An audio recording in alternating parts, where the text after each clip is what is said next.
Welcome to All About Books Office. Today, we're diving into How to Get Rich by Felix Dennis. This audiobook is packed with practical advice and real-life stories from Felix Dennis, a self-made millionaire.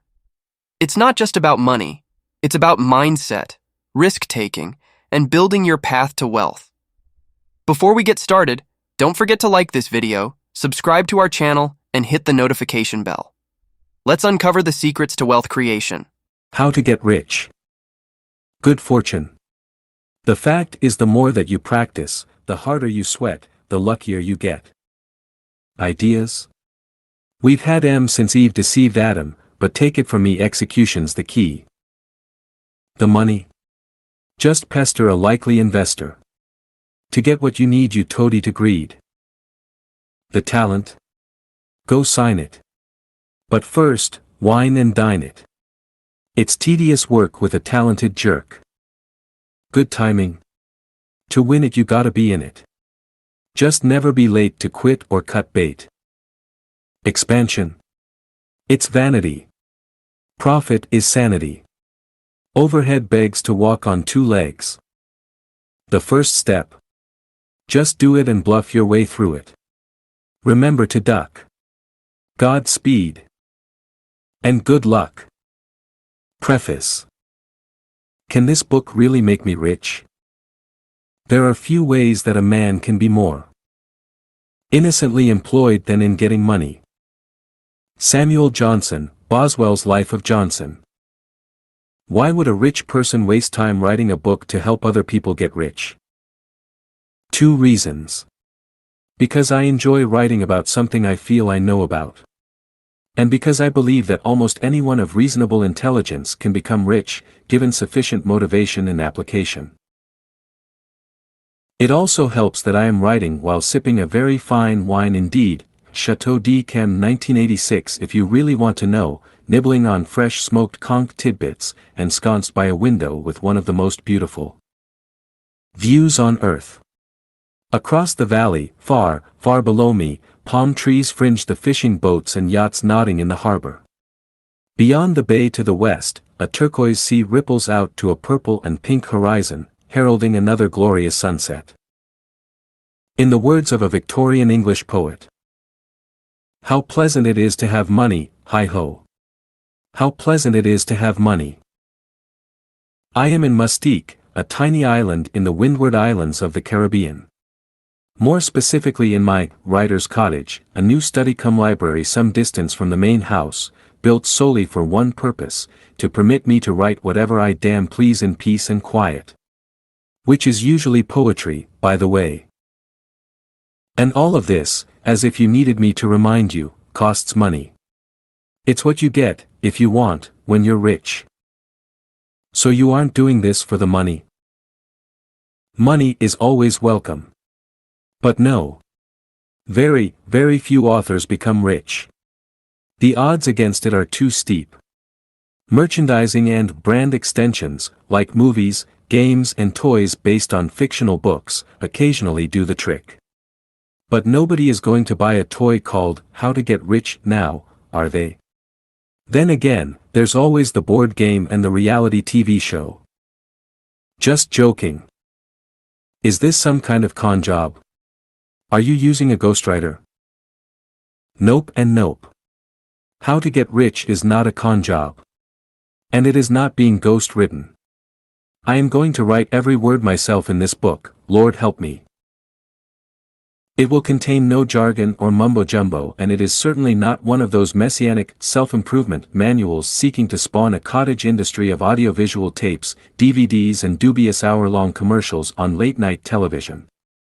Nor will you have to chant incantations or tie healing crystals round your neck. Let's leave that malarkey to footballers and politicians' wives, shall we? How to Get Rich sets out to tell you how I did it, how I got rich without the benefit of a college education or a penny of capital.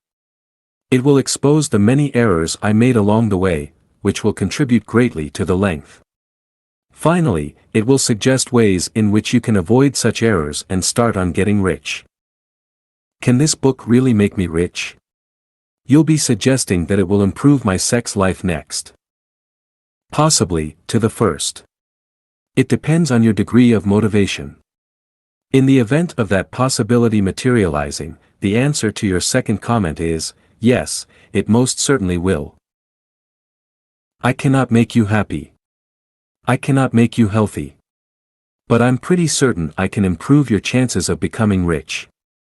Which, in turn, will improve your sex life. People who grow rich almost always improve their sex life. More people want to have sex with them. That's just the way human beings work. Money is power. Power is an aphrodisiac. It even says so in the Bible, wine mocketh merry, but money answereth all things, EC 9:10. Money did not make me happy. But it quite definitely improved my sex life. Just how quickly can I become rich? Quicker than you probably deserve, but slower than you would like. There are too many variables for a definitive answer. I have known it done inside 5 years, but there are very few shortcuts either in life or in this book. As the American critic H. L. Mencken once wrote, the inferior man's reasons for hating knowledge are not hard to discern. He hates it because it is complex, because it puts an unbearable burden on his meager capacity for taking in ideas. Thus his search is always for shortcuts. All superstitions are such shortcuts. Their aim is to make the unintelligible simple, and even obvious. Mencken was right. That's why I'm determined to cut any pseudoscientific drivel and jargon out of this book. It makes for good copy and adds a spurious touch of authority to any debate. But it also leads inevitably to error, being comprised of error itself, the delusion that incomprehensible waffle impresses its audience. Knowledge learned the hard way combined with the avoidance of error, whenever and wherever possible, is the soundest basis for success in any endeavor. What will I need to do? Apart from reading the book? All the usual stuff. Just as the brilliant reggae old-timer, Jimmy Cliff, used to sing in his most famous song, "You can get it if you really want." He succeeded, and so can you. But only if you really do want. And only if you try and try again. But we'll get to that later. The bottom line is that if I did it, you can do it. I went from being a pauper, a hippie dropout on the dole, living in a crummy room without the proverbial pot to piss in, without even the money to pay the rent, without a clue as to what to do next, to being rich. And I am certainly no business genius, as my rivals will happily and swiftly confirm. Yet the odd thing is, I've ended up far richer than most of my rivals. How did you do it? Read the book and find out. Do I have to read your book from beginning to end? No. Dip in and out as you like. Make notes. Jot down points you think apply, particularly to your situation and your personality. Or make no notes at all, just highlight sentences or examples that catch your fancy. A book like this is a tool, not an artifact. And you do not have to agree with every point I make. One size does not suit all in the quest for filthy lucre. What's the difference between How to Get Rich and all the other books about becoming incredibly successful? Simple. I am not a charlatan and do not profess to be a miracle worker. How to Get Rich is being written for amusement, not just effect or to earn a fortune in the so-called self-improvement industry. And, because I have little left to prove in the field of generating wealth, my book is as truthful and as complete as I can make it. Lastly, I don't want to sell you anything else, like Volume 2 and then Volume 3 or a set of patronizing videotapes or DVDs. All you see is all you get with How to Get Rich. I did not become rich by writing manuals telling other people how to get rich. I do not have pearly white teeth and I do not stride onto TV studio podiums in casual suits costing $10,000 spouting mantras with a cover version of Simply the Best, belting out from the loudspeakers in front of a staged audience of adoring fans. I got rich my way. You might even say the old-fashioned way. By making errors, lots of errors, and learning from them.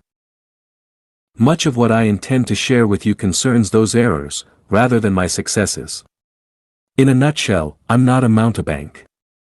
I'm just a guy that got rich in the real world, not on the self-improvement, happy-clappy merry-go-round, where the only real winner is the weasel with the blow-dried hair. How rich are you, anyway? I don't know.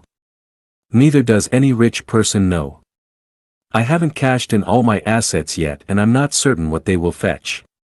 Let's say between $400 million, US dollars, and $900 million of net worth before tax. I honestly cannot fix a number any closer than that. 5 homes. 3 estates.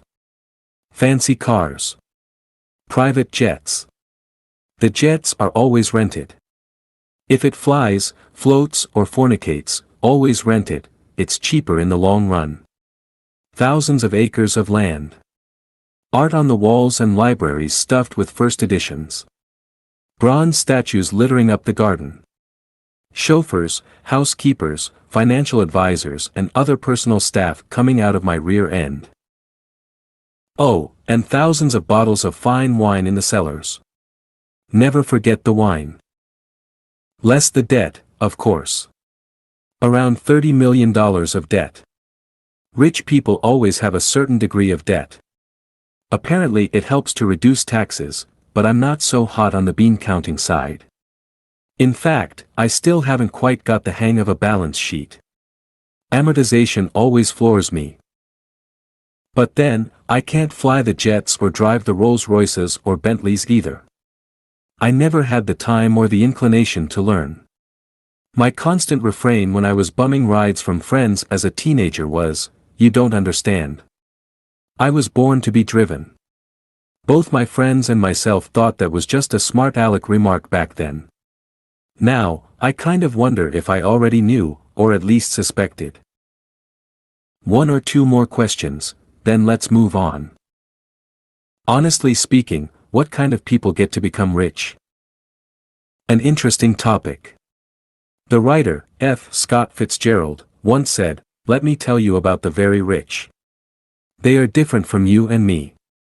By which, I suppose, he meant that they appear to have acquired characteristics that set them apart from lesser mortals. Ernest Hemingway's response was, "Yes, they're different, they have more money." Typical Hemingway.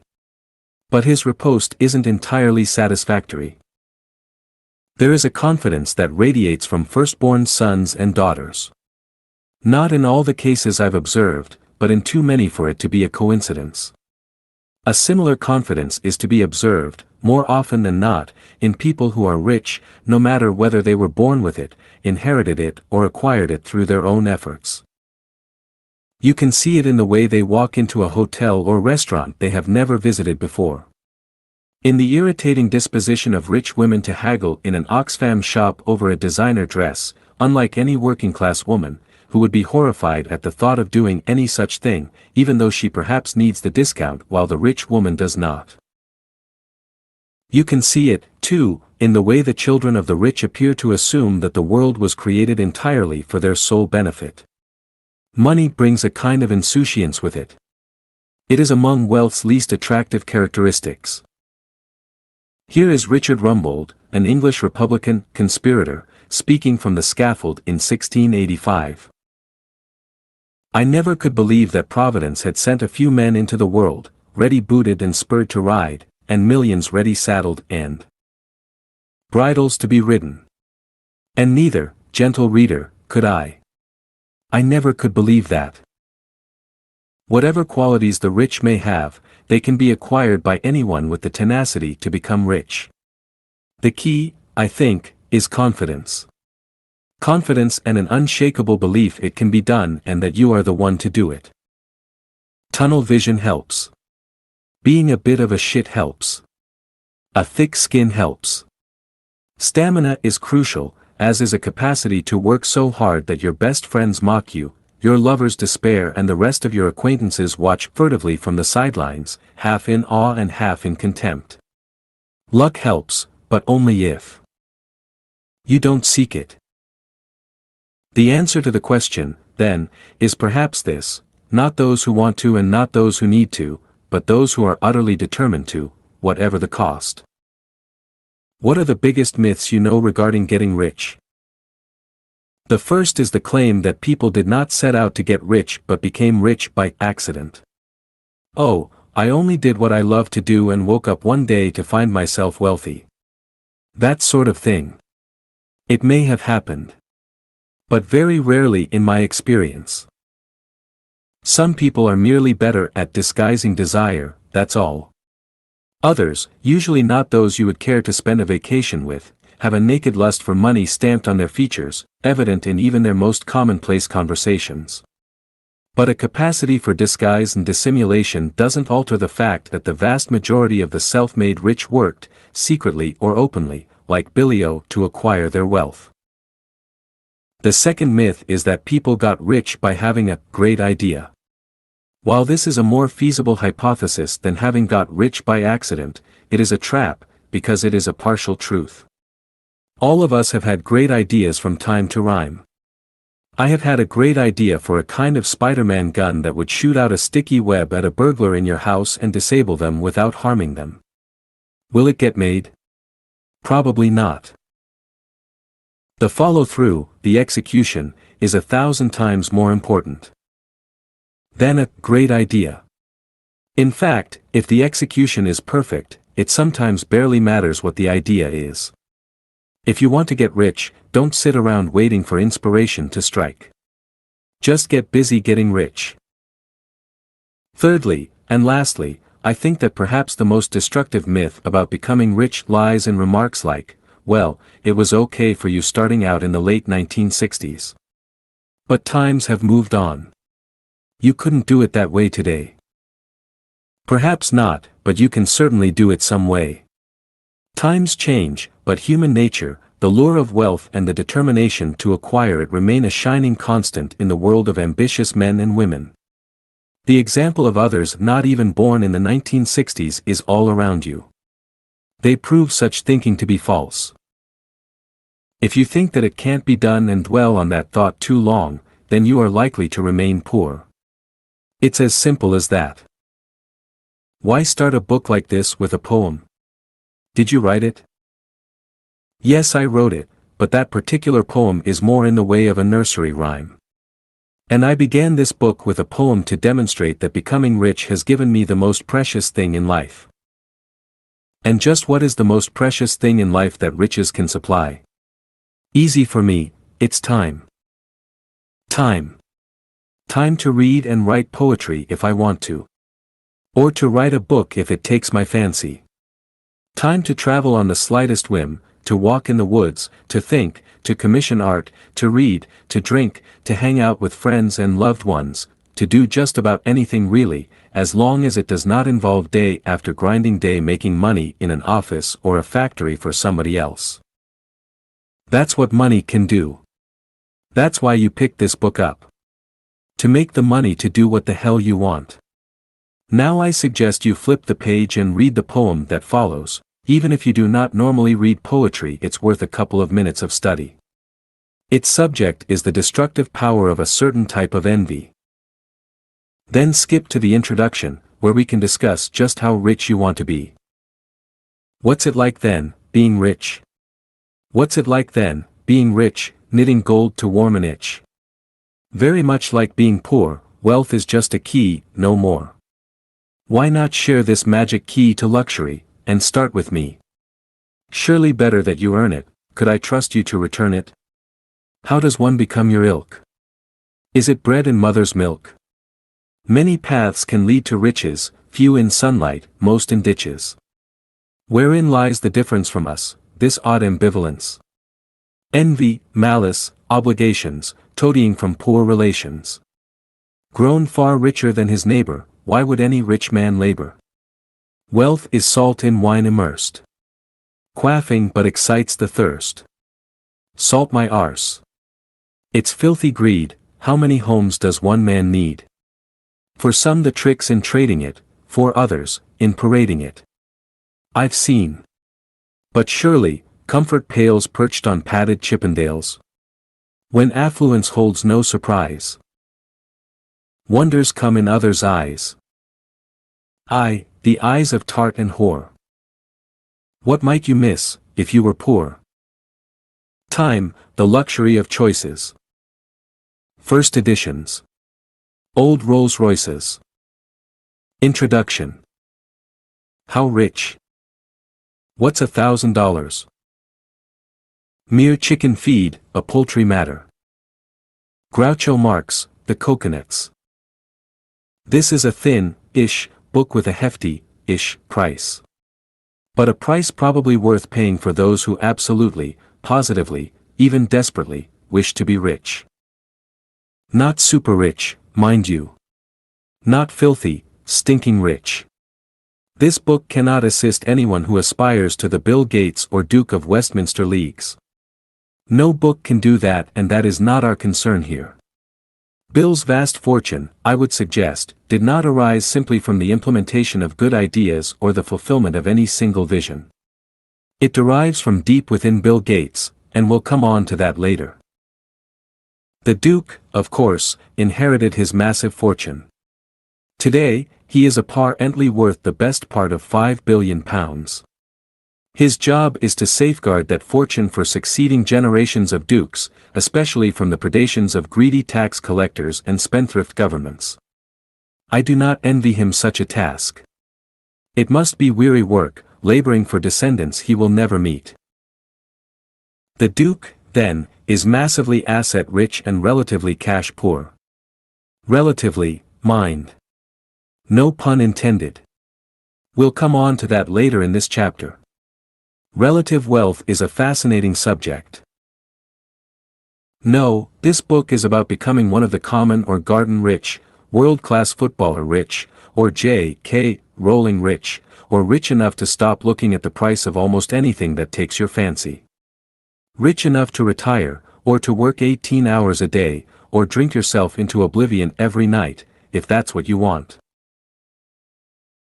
Rich enough to smile sweetly or sneer at bank managers, depending on what you had for breakfast that morning, to turn your relatives green with poorly concealed jealousy while they creep around with their hands out, rich enough to buy a massive yacht, I don't advise it, though, and sail away into the sunset like the owl and the pussycat for years on end. Rich enough to live where you want, to go where you want, to do what you want, to meet who you want. Rich enough to buy the only two things apart from health and love worth fussing about in life. Time. And the option of not having to be in any particular place on any particular day doing any particular thing in order to pay the rent or the mortgage. And rich enough to begin to worry about taxes. To begin the process of employing that vast army of lawyers, accountants, advisors and estate planners who will descend upon you like uninvited vultures after a battle. A group to whom, even though you pay them tens and tens of thousands of pounds a year, you will be forever in thrall. That large yacht and the sailing away plan is looking better by the minute, isn't it? Certainly rich enough for people to respect you, but in a peculiar way. Not in the way we respect people who do really tough, worthwhile jobs, those who nurse dying children or teach for a living. And certainly not the respect earned by heroines and heroes like Marie Curie or Nelson Mandela. Money in sufficient quantities garners a different kind of respect for its owner, a difference rooted in the nature of envy. Few of us have the courage to nurse dying children or to spend decades in prison fighting tyranny. And we do not envy those who can do such things, even as we look up to them. On the other hand, nearly all of us want money. We feel free to envy the rich. And most of us believe, rightly or wrongly, that we would be perfectly able to cope with the pressures associated with acquiring too much money. The more thoughtful among us might conclude that we would be able to do a lot of good with it, as well as making ourselves and our families secure. Ask yourself this: is there a single person of your acquaintance you could be certain would refuse a bequest of £10 million? Personally, I cannot. And I'm willing to bet you can't either. So how rich is rich? The value of money changes inexorably over time, even in decades and centuries of low inflation. Economists and historians now have so many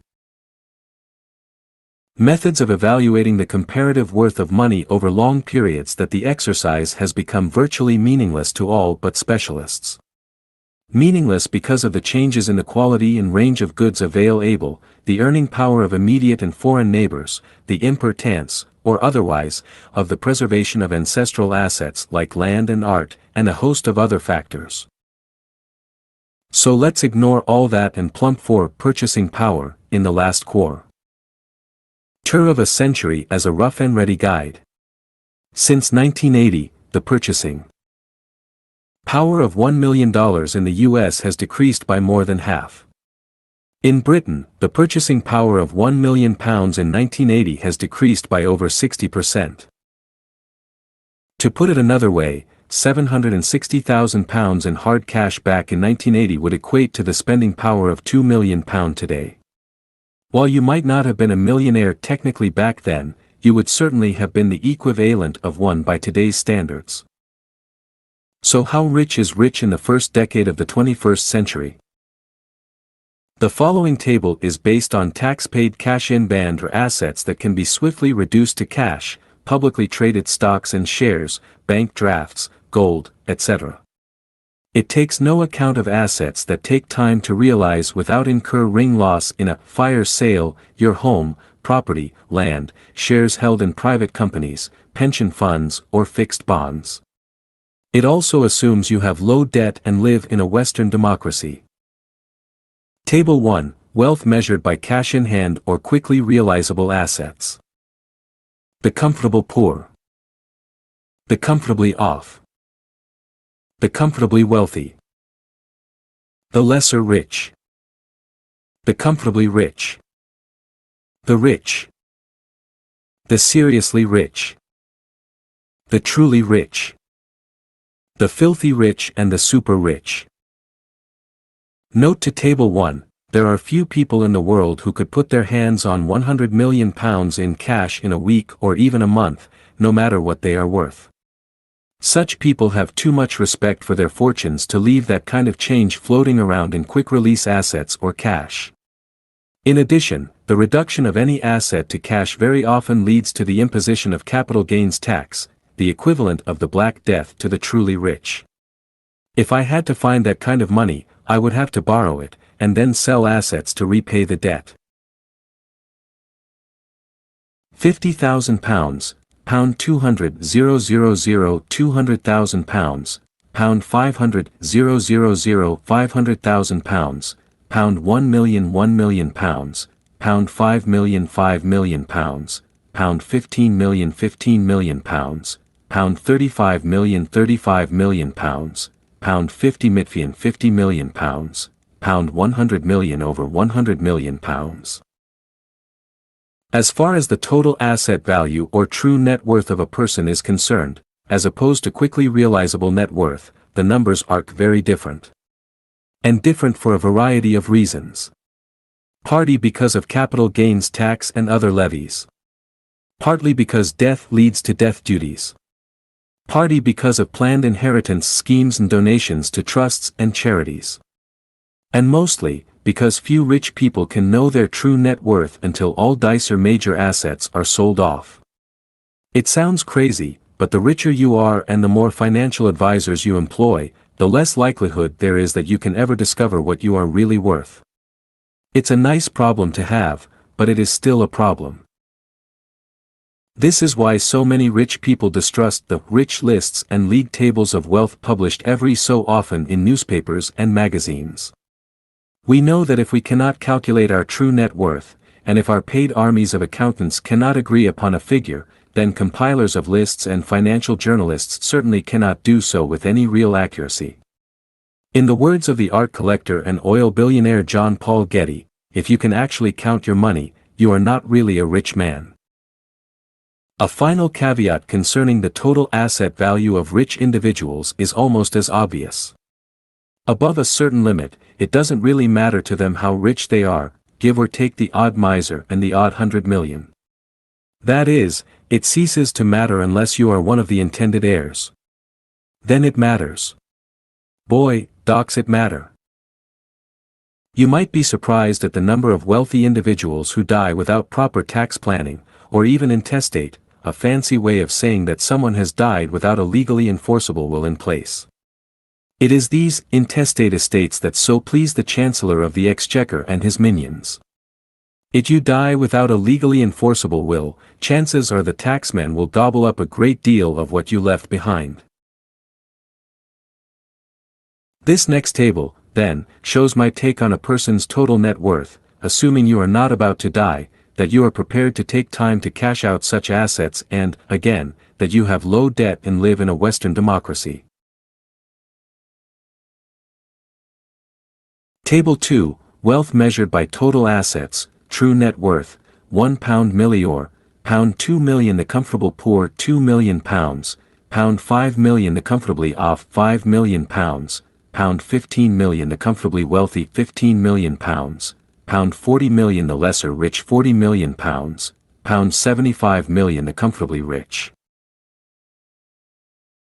£75 million, £100 million the rich £100 million, £200 million the seriously rich £200 million to £400 million the truly rich £400 million to £999 million the filthy rich over £999 million the super rich. Note to Table 2, the importance of taxation upon assets in such a table cannot be underestimated. In certain circumstances the true net worth of an individual or family might be reduced by as much as half, if little or no tax planning has been undertaken. So how rich do you want to be? The usual answer is rich enough to be happy. But riches do not confer happiness. I have lost count of the number of friends, lovers, and acquaintances I have told tease to, especially when I first passed 7 knots of cash in hand. I don't bother any more. The incredulous look on their face is always the same. What they are really thinking is, well, maybe you are not happy with all that dough, Felix. But I know that I would be. Just try me. Still, let me repeat it one more time. Becoming rich does not guarantee happiness. In fact, it is almost certain to impose the opposite condition, if not from the stresses and strains of protecting it, then from the guilt that inevitably accompanies its arrival. Even leaving any moral dimension, heaven, camels, and the eyes of needles, out of the equation, consider at least the wise sentiments of the author James Baldwin in his book Nobody Knows My Name, in which he concluded. Money, it turned out, was exactly like sex. You thought of nothing else if you didn't have it, and thought of other things if you did. But let's face it, you didn't buy this book to be happy.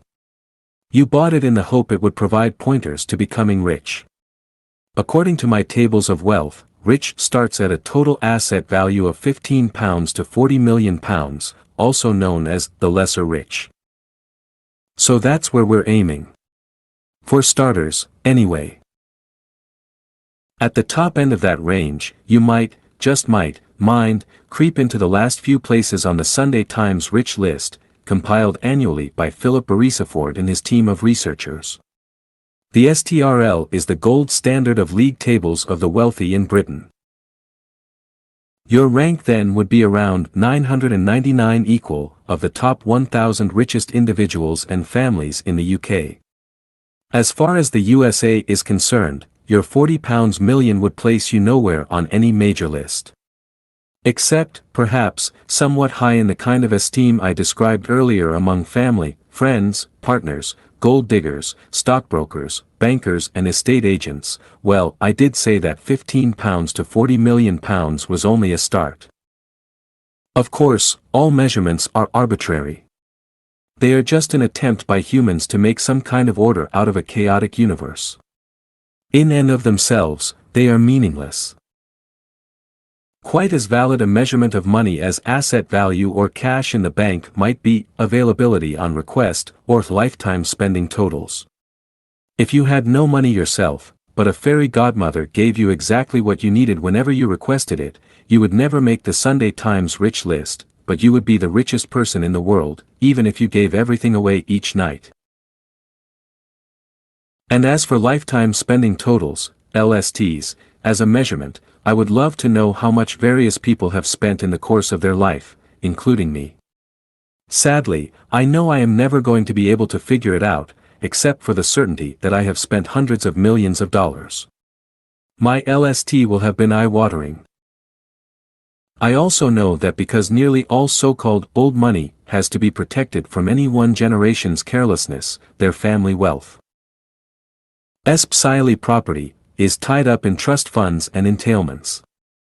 In effect, many of the children born into this old money are as poor as church mice, simply because they cannot get their hands on the loot.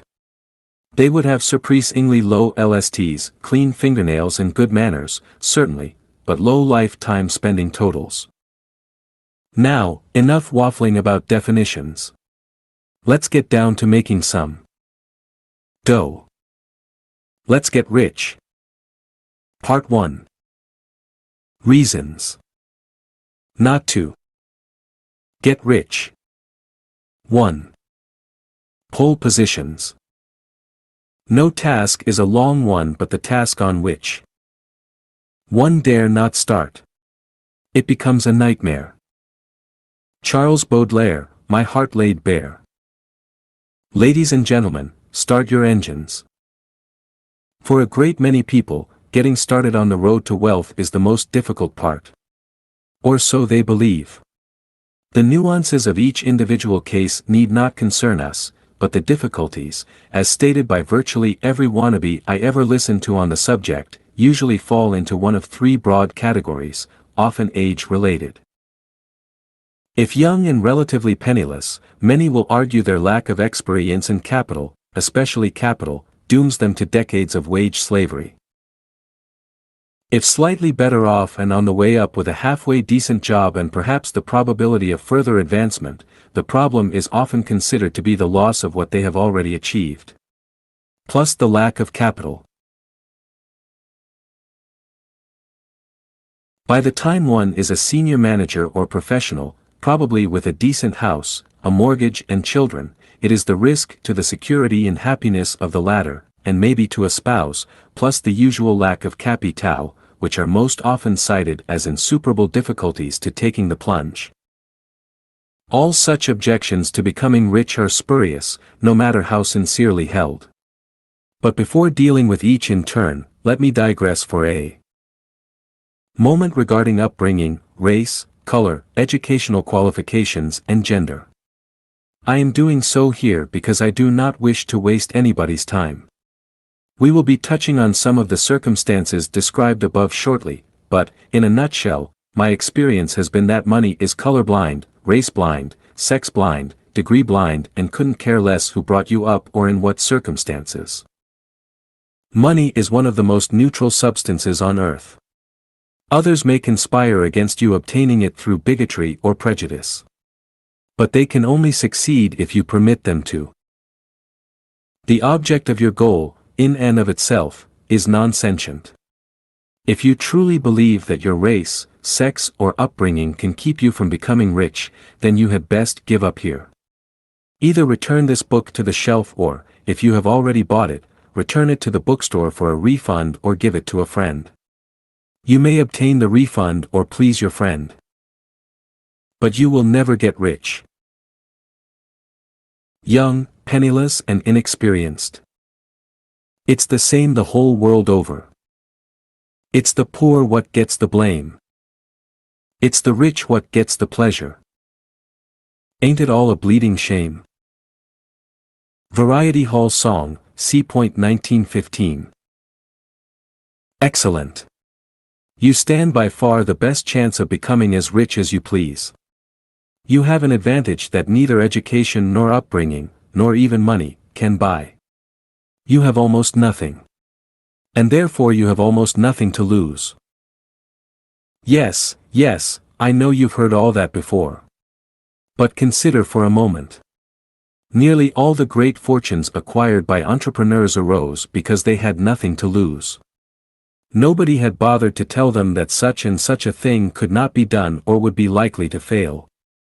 Or if they had been told, then they weren't listening. They were too busy proving those around them wrong, without even meaning to.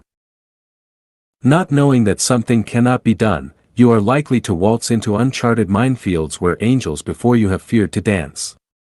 Astonishingly, you may be fortunate enough to succeed, to some degree or another.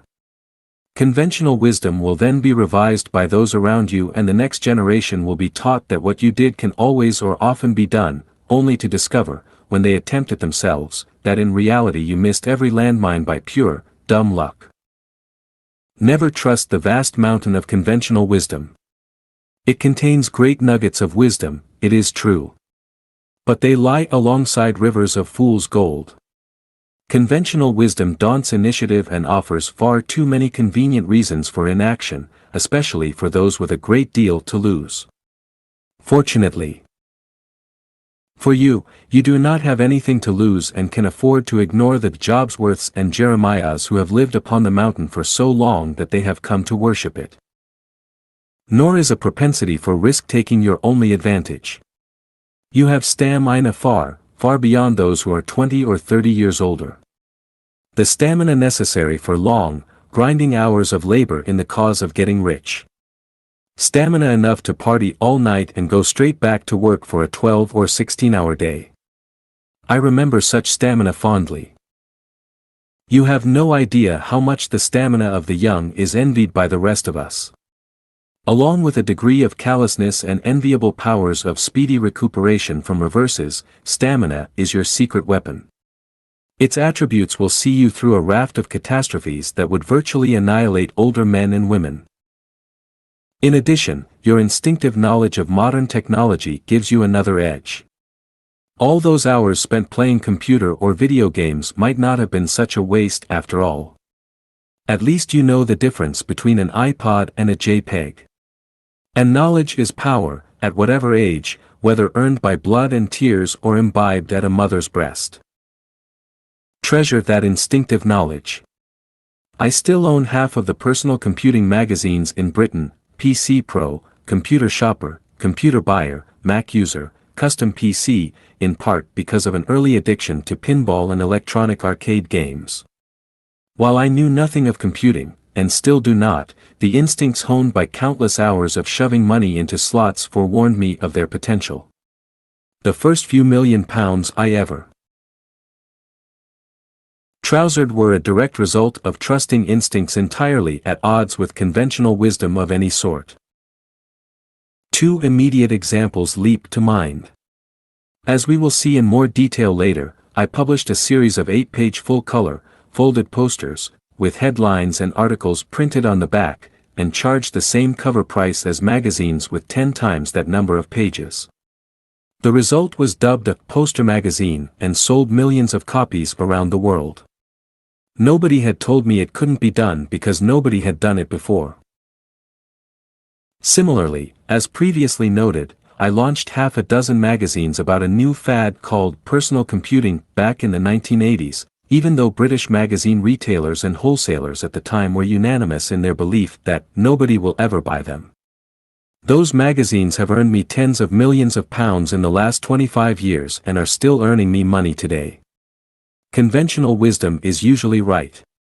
But when it is wrong, it can offer quite extraordinary opportunities for those too stubborn or inexperienced to pay attention to well-meaning naysayers.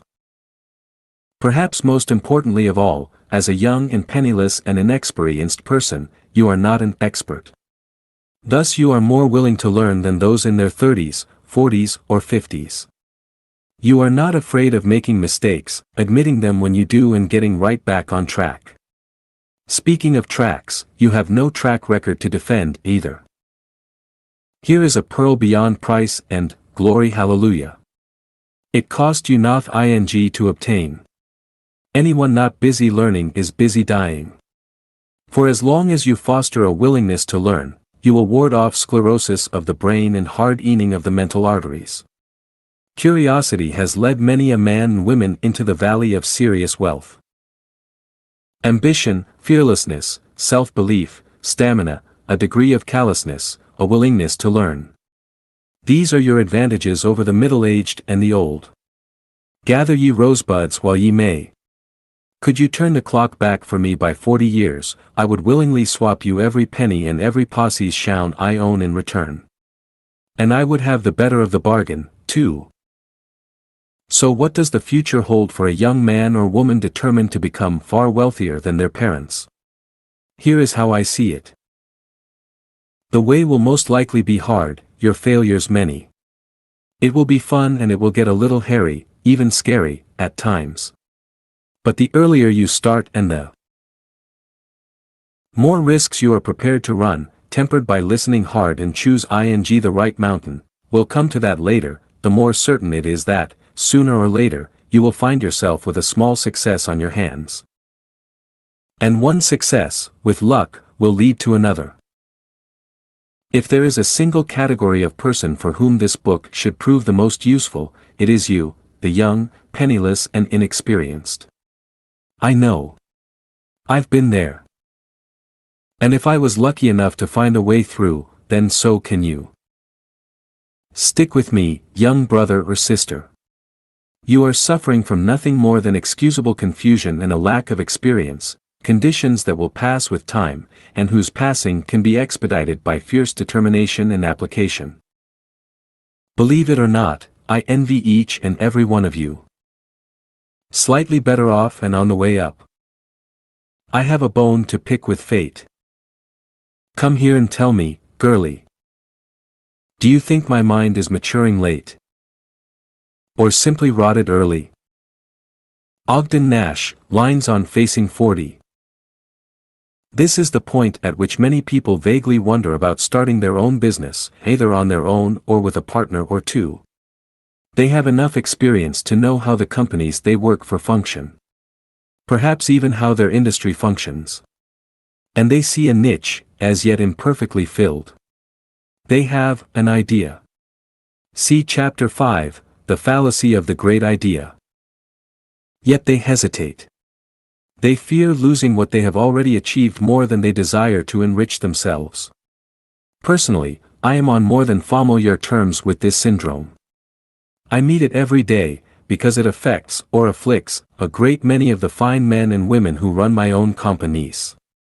Perhaps even a majority of them. I employ a great many people smarter than I am. That's not false modesty. That's a stone-cold fact. The only two reasons they continue to work for me and put money into my pocket are that, on the positive side, they enjoy their work, and on the negative side, they fear losing what they have already gained, challenging work, congenial colleagues, a certain status and the promise of promotion and pay rises. They know this as well as I do. They are far from fools, otherwise I would hardly employ them.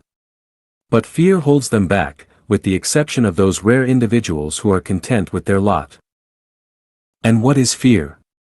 Fear is the little death, death by 1,000 cuts, goes the ancient Japanese saying. Nifty, but ultimately unhelpful. Similar to Shakespeare's, cowards die many times before their deaths / the valiant never taste of death but once. But is fear really the father of cowardice? Let's leave that to the philosophers.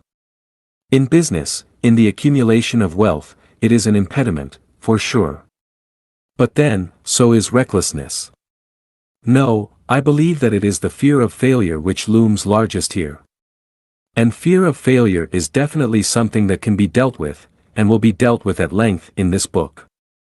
See Chapter 3, Harnessing the Fear of Failure.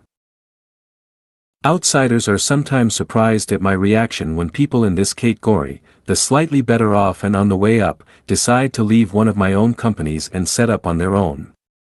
I always wish them well.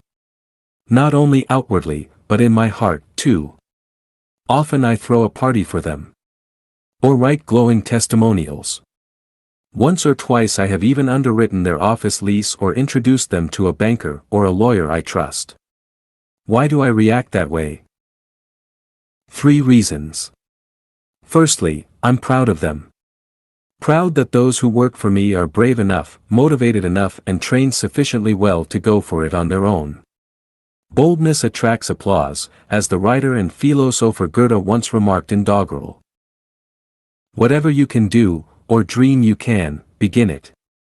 Boldness has genius, power and magic in it. Secondly, it's win-win. If they fail, they may well return to our company, especially if they remember that my senior colleagues and I sincerely wish them success in their new venture. Thus, if they fail, the company will be enhanced by their return. While if they should succeed, then we will be all richer for having an old alumnus as a friendly rival in the industry, rather than having created an enemy who wishes us anything but well. Lastly, it's because I fear them. I fear they may have spotted something we have missed, some gap in the market.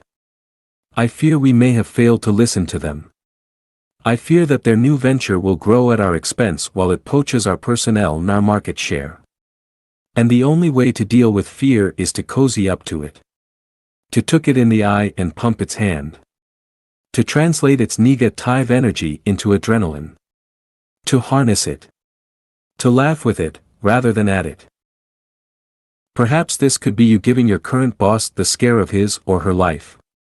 At the very least, providing your idea or venture has serious merit, any sensible company would attempt to buy you off. If they do not, then perhaps they are not a company that deserves to benefit from your talents. It's a thought, isn't it? As one who has been the boss for longer than many of you have been alive, I can assure you that you enjoy much greater leverage than you might believe. But you will never find that out until you go for it. For the slightly better off and on the way up, now is the time to consider whether or not you intend to continue making me, and people like me, even richer, or whether you wish to become rich yourself. You have little time left in which to make up your mind. Your youth and stamina is ebbing away. You are getting too comfortable. It is not a course lure everyone. But I think you can guess what my advice to you would be. What the hell? Go for it. Senior manager or professional? Pushy young Turks are impatient for news. Young Cinderellas are singing the blues. Wannabes, just like you used to be. Choose. Who's gonna fill this dead man's shoes? Dead man's shoes. Welcome. I'm surprised you could bring yourself to read such a book. It's a good sign. It shows you're still curious. Still hungry. Not as hungry as the penniless lad or lass at the beginning of this chapter, of course. But then youth is wasted on the young, and they have so much learning to do they not? You, on the other hand, have learned much. There is little about your company you do not understand. Little, too, about your industry that has escaped you. You have seen a great many fools take the plunge into freelance work or set up in business on their own with such high hopes. And watched nearly all of them come crashing down in flames or creep through the bankruptcy courts hoping nobody would notice. But I bet you noticed. I'd bet my bottom dollar that you noticed. Still, there have been one or two who made it, haven't there? One who even suggested you take the plunge with her and cake a piece of the action. Was that the one you turned down? The woman who waves when she passes you in her Mercedes-Benz SLR convertible on her way to a golf club you cannot afford to join. From a house on the water with its own dock, apparently. The one who is now far richer than she deserves to be. The one who got lucky. Let's face it, you were, and are, smarter than she is. Or ever will be. Annoying, isn't it? But you don't have to give up hope. With luck you'll make the board in 4 or 5 years, if you haven't already. So much easier to strike out on your own from such a position, rather than acting precipitately, non. The banks will listen more closely to a board director, after all. And it's true you have responsibilities. The mortgage has some years to go, although the house increases in value every year. The kids aren't through college yet, but they soon will be. It's just a question of waiting. Of recognizing the realities of the present tempered by the necessities of the past and the possibilities of the future, as the author R. G. Collingwood put it. But then, he was writing about history. If you detect a trace of cynicism in the above description, then you are correct to do so. And for a simple reason. In nearly 40 years of doing business, I know of only 6 senior managers or professionals between 40 and 50 who struck out on their own. And 2 of those were lawyers. One did very well indeed with his own law firm. 2 of them did fairly well. One went belly up and never recovered financially. One threw in the towel and owns a tiny bar on an island in Croatia. I suspect he is the happiest of the lot. The remaining one shot himself when his venture collapsed. None of them became really rich. Yet you picked up this book. You're still curious. You're still hungry. Read on, my learned friend. How to Get Rich may subvert you yet, though I very much doubt it. And you know what? The kids and the house and the mortgage and your retired parents and the love of your life, whether a man or a woman, and all your current responsibilities, they are not the real problem. They are either inanimate, or they love you, or they don't love you. They will not love you less, or more, if you decide to surprise everyone around you and seize the time. As you could seize it, if you truly wished to. Then you'd show them. Why not face the unpalatable truth? These are excuses. They are nothing but a smokescreen.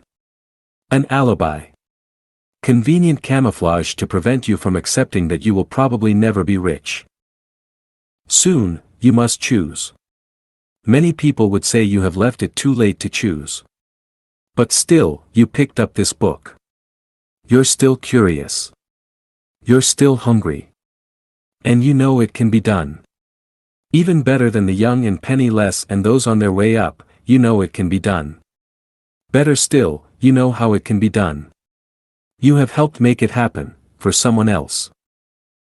The only question is, will you dare to try? If you will, then you are one. In a million. Or 2 million or 3. Your chances are slim, but they are not impossible. My earnest advice is to get yourself a young and fearless partner. With tons of stamina. Choose him or her with care. It's your best chance to get rich. 2. 1,000,000 to 1. There are 3 kinds of lies.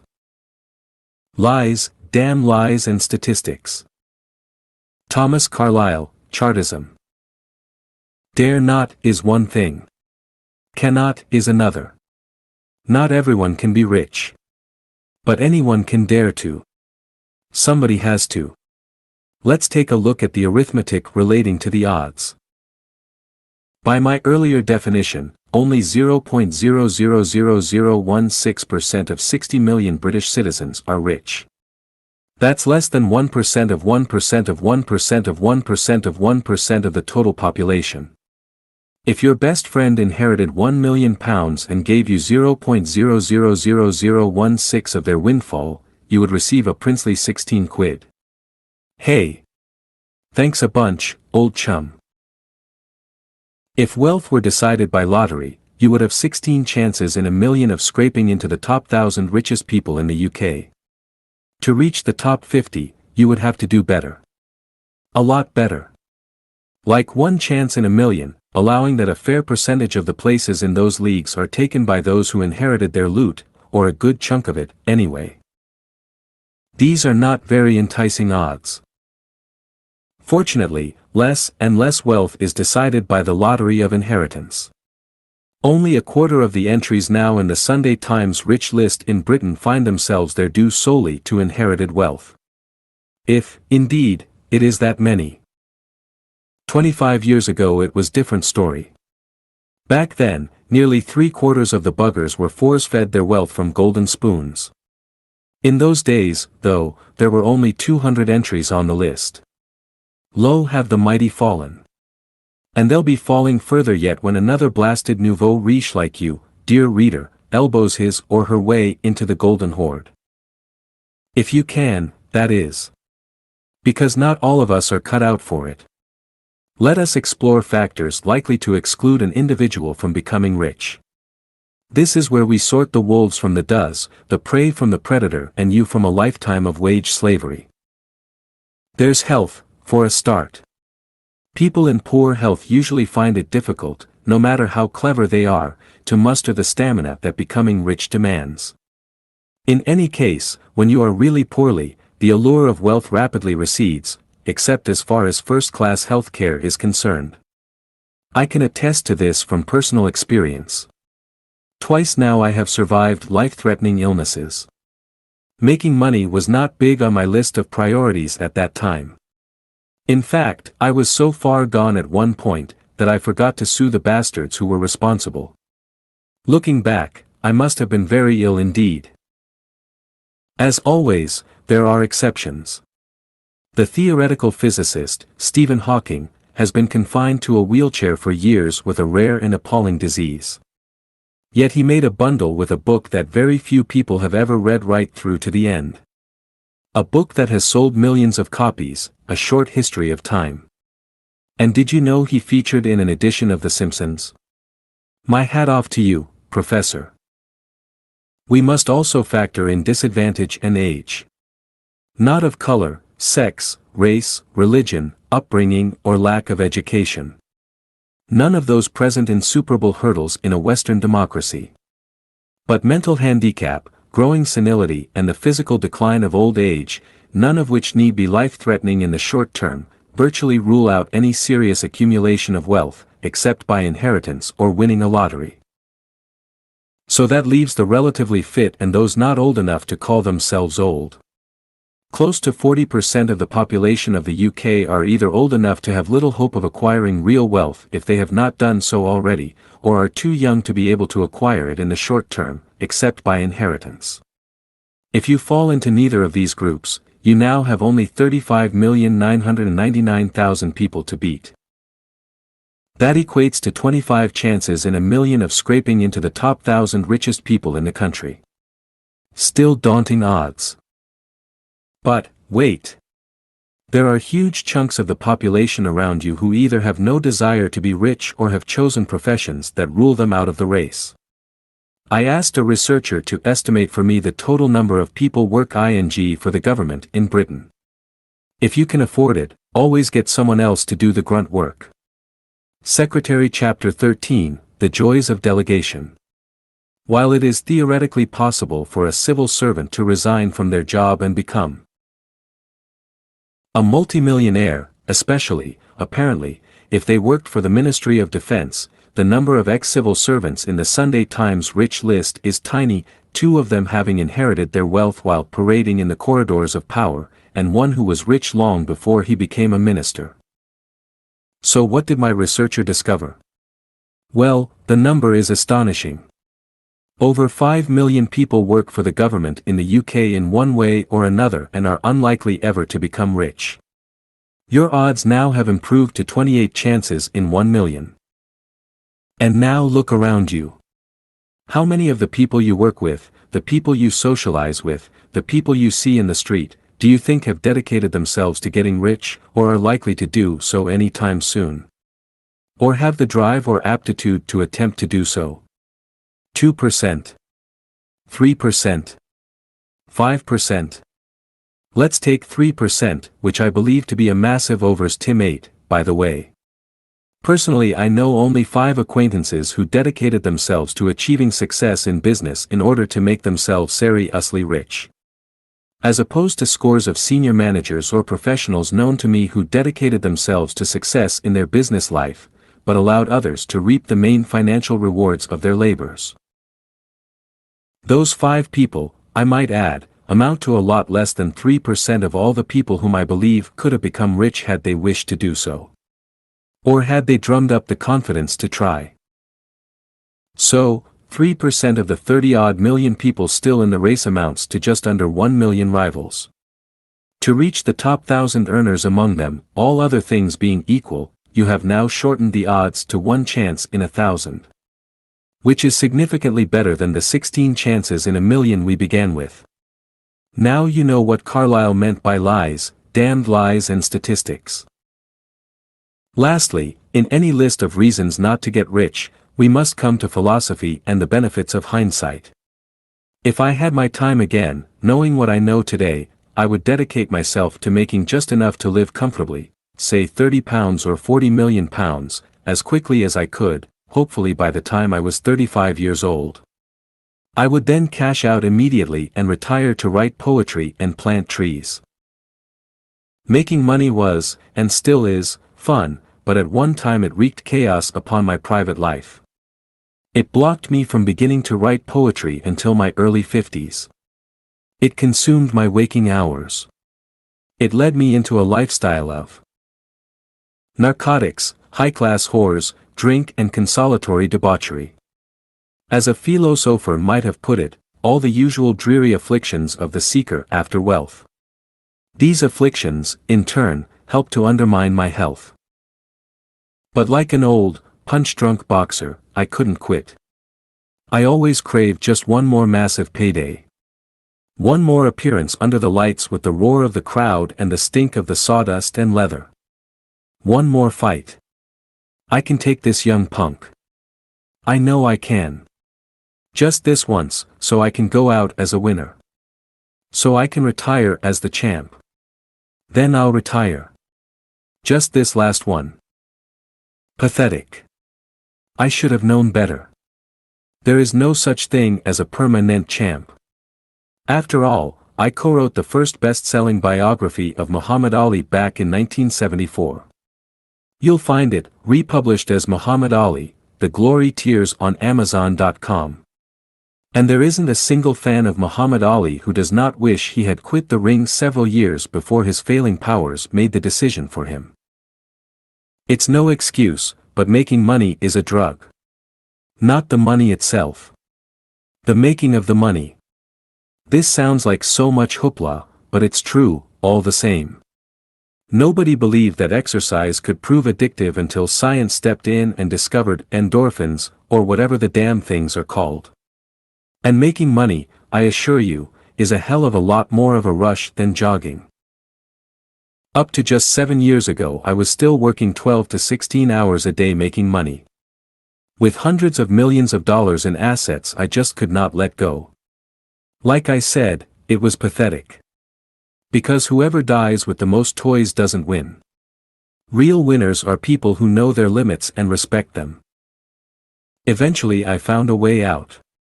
I handed over day-to-day control of my businesses to younger and mostly smarter boys and girls. I cleaned up my personal life. I began doing what I wanted to do, not what I felt I had to do. After all, what did I have to prove? Except, perhaps, to myself. It is possible that you will avoid such mistakes when you get rich. I hope so. One thing is for sure, the usual afflictions are no reason not to make the attempt. There is no reason on earth why financial success should lead to personal catastrophe. Least of all the odds. The odds may still appear daunting, but only to those lacking sufficient guts and determination to try. If the odds of getting rich put you off, then you deserve to stay poor. Or, to put it more kindly, whether you deserve it or not, you will stay poor.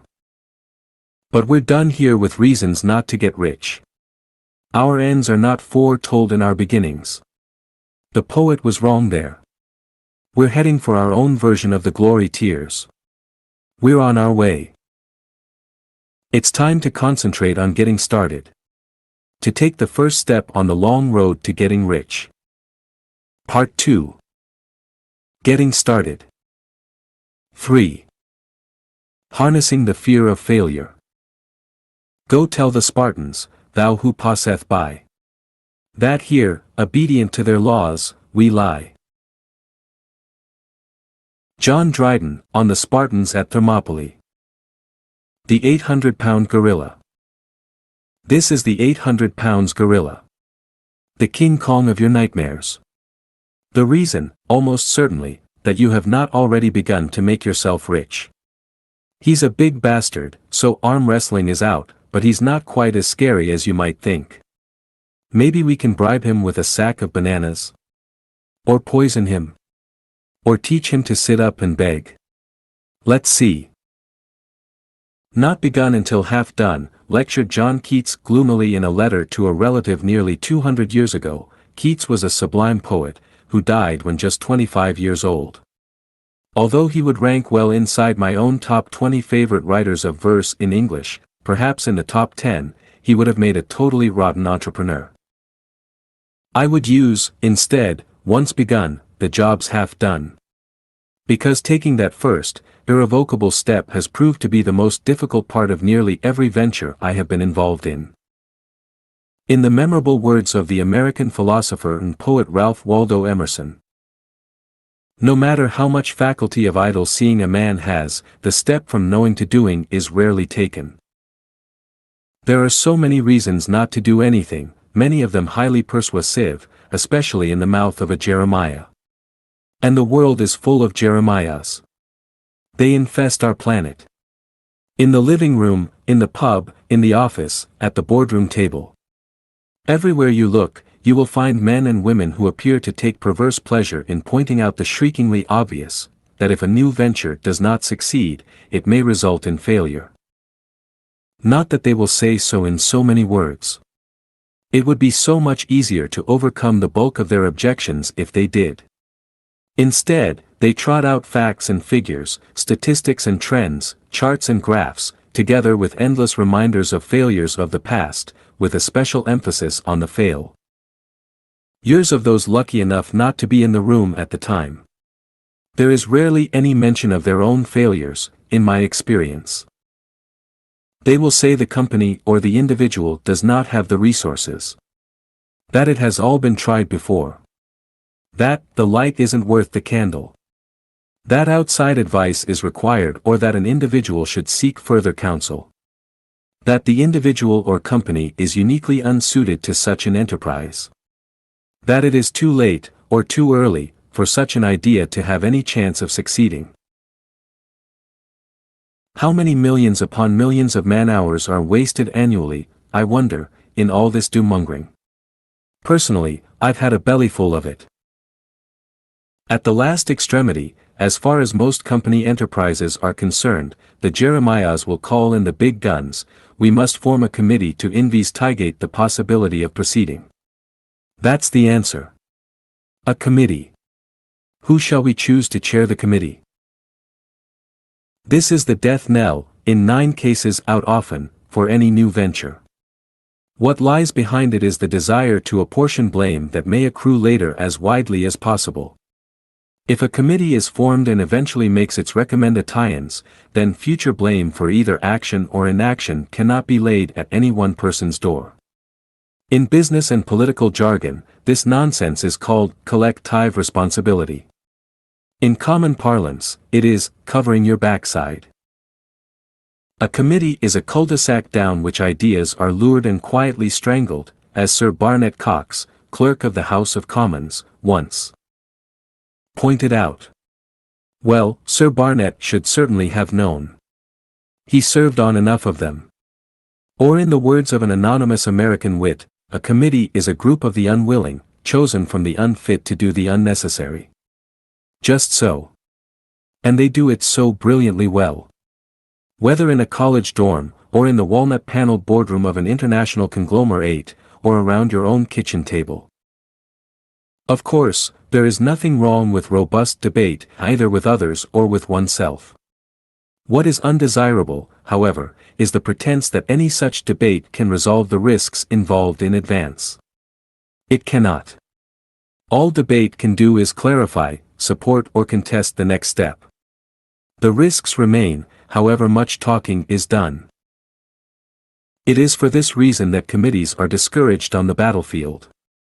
A commander may be proved wrong. He may be proved right. But prompt decisions and orders, right or wrong, are far healthier than endless debate and prevarication.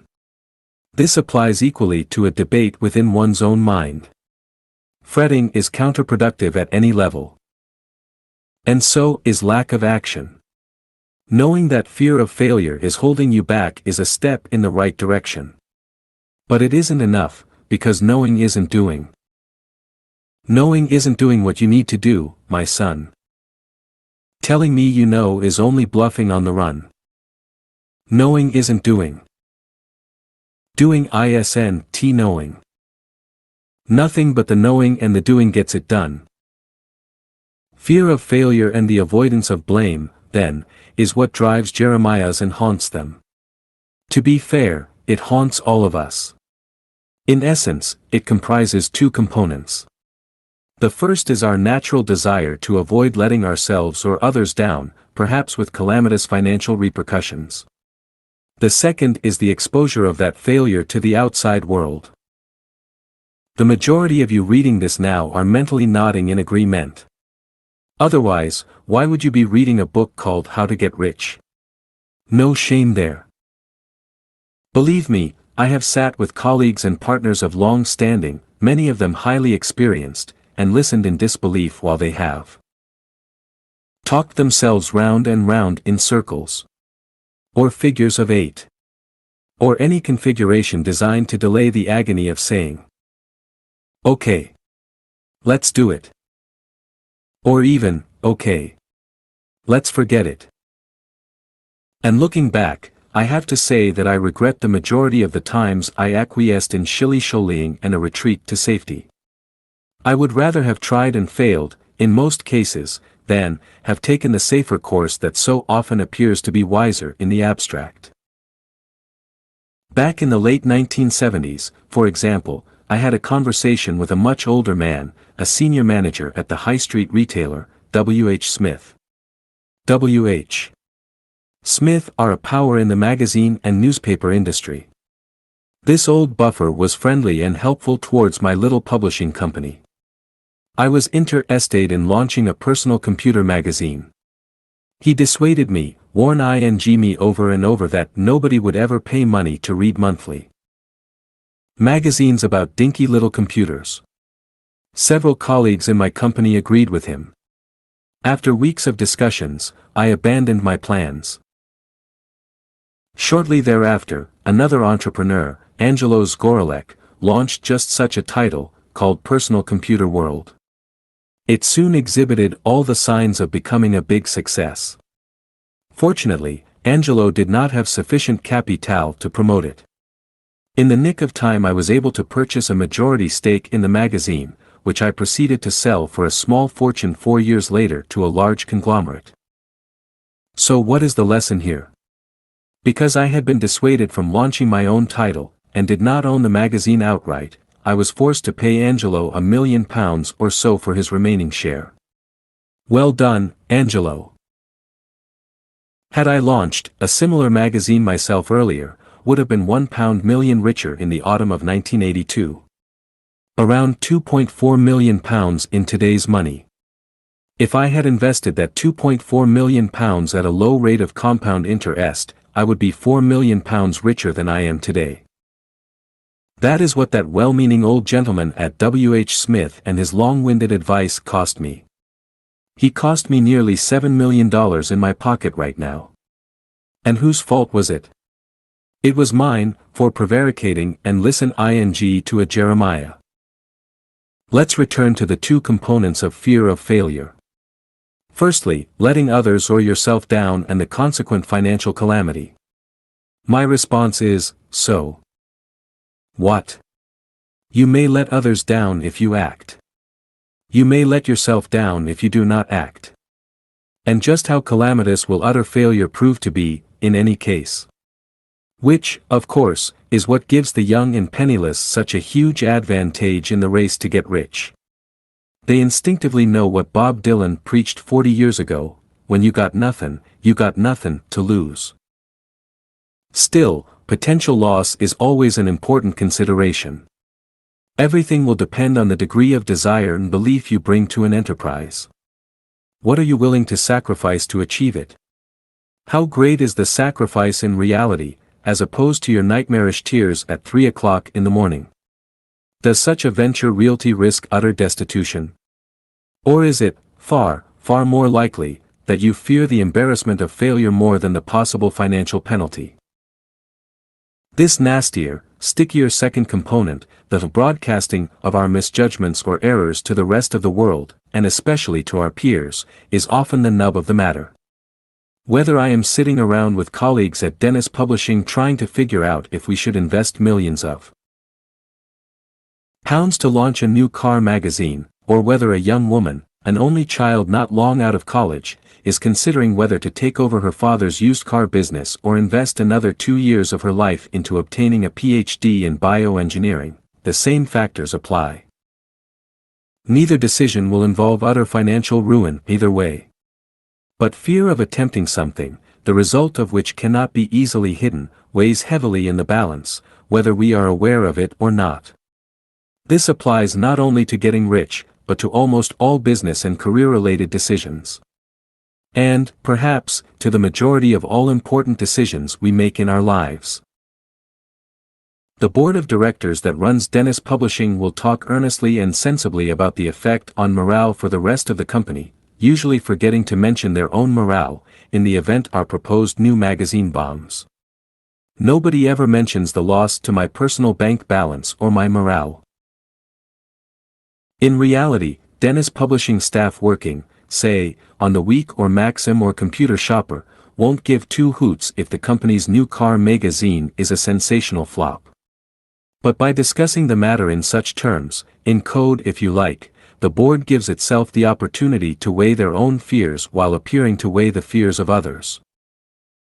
Imputing desires or fears or loss of morale to others probably has a fancy psychological moniker, like autodisplacement activity. And it's not always a bad thing.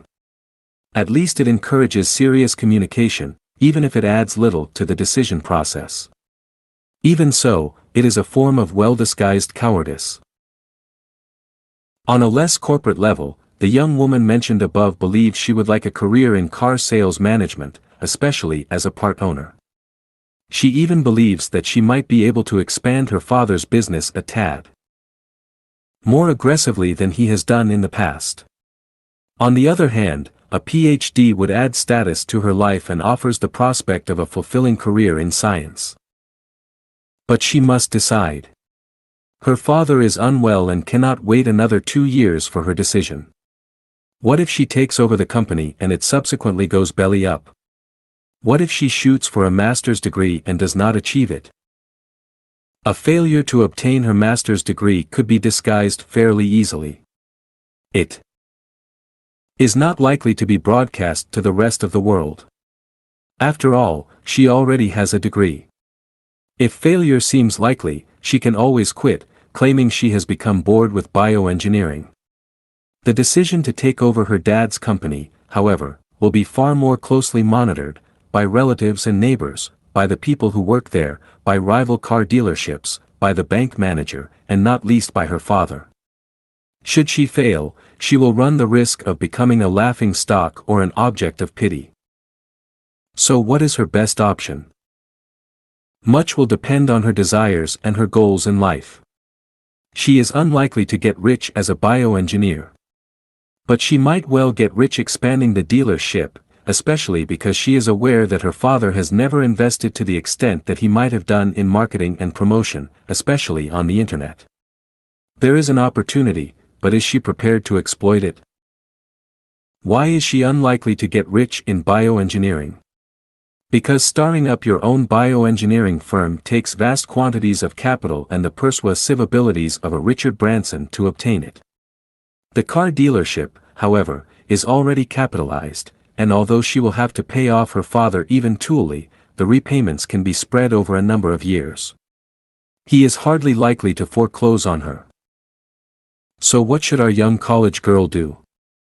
Normally, I would hesitate to offer any advice whatever.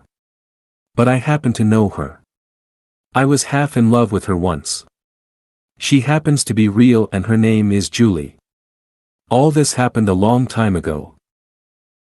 In the event, she took her degree and her father sold the business to an outsider. She is a highly competent bioengineer and has enjoyed her career enormously. But on more than one occasion, she has told me she regrets not taking her father up on his offer. The passage of time and a happy marriage have softened that regret. But it's still there. It will always be, I think. What swung the balance was her fear of failure in such a public endeavor.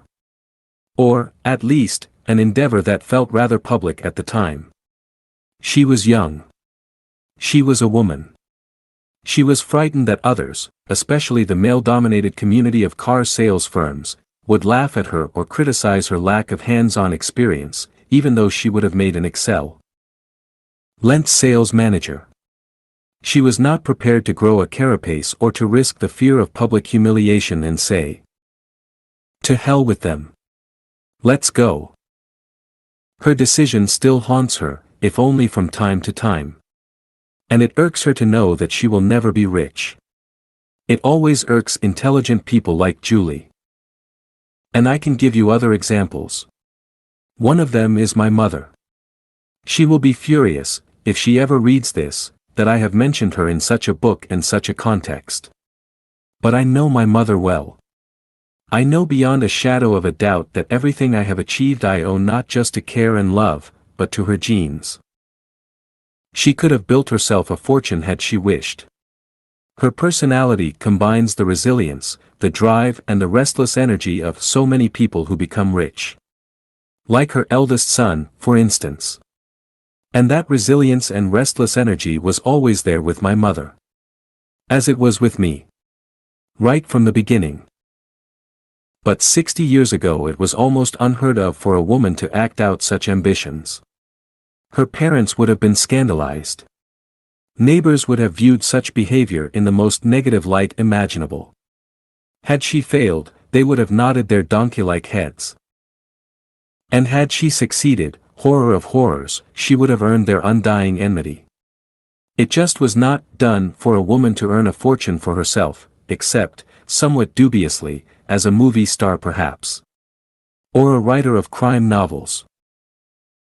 Single or newly married women from respectable families in the 1940s and 50s were actively discouraged from involvement in business except for a little light typing or serving in shops and department stores.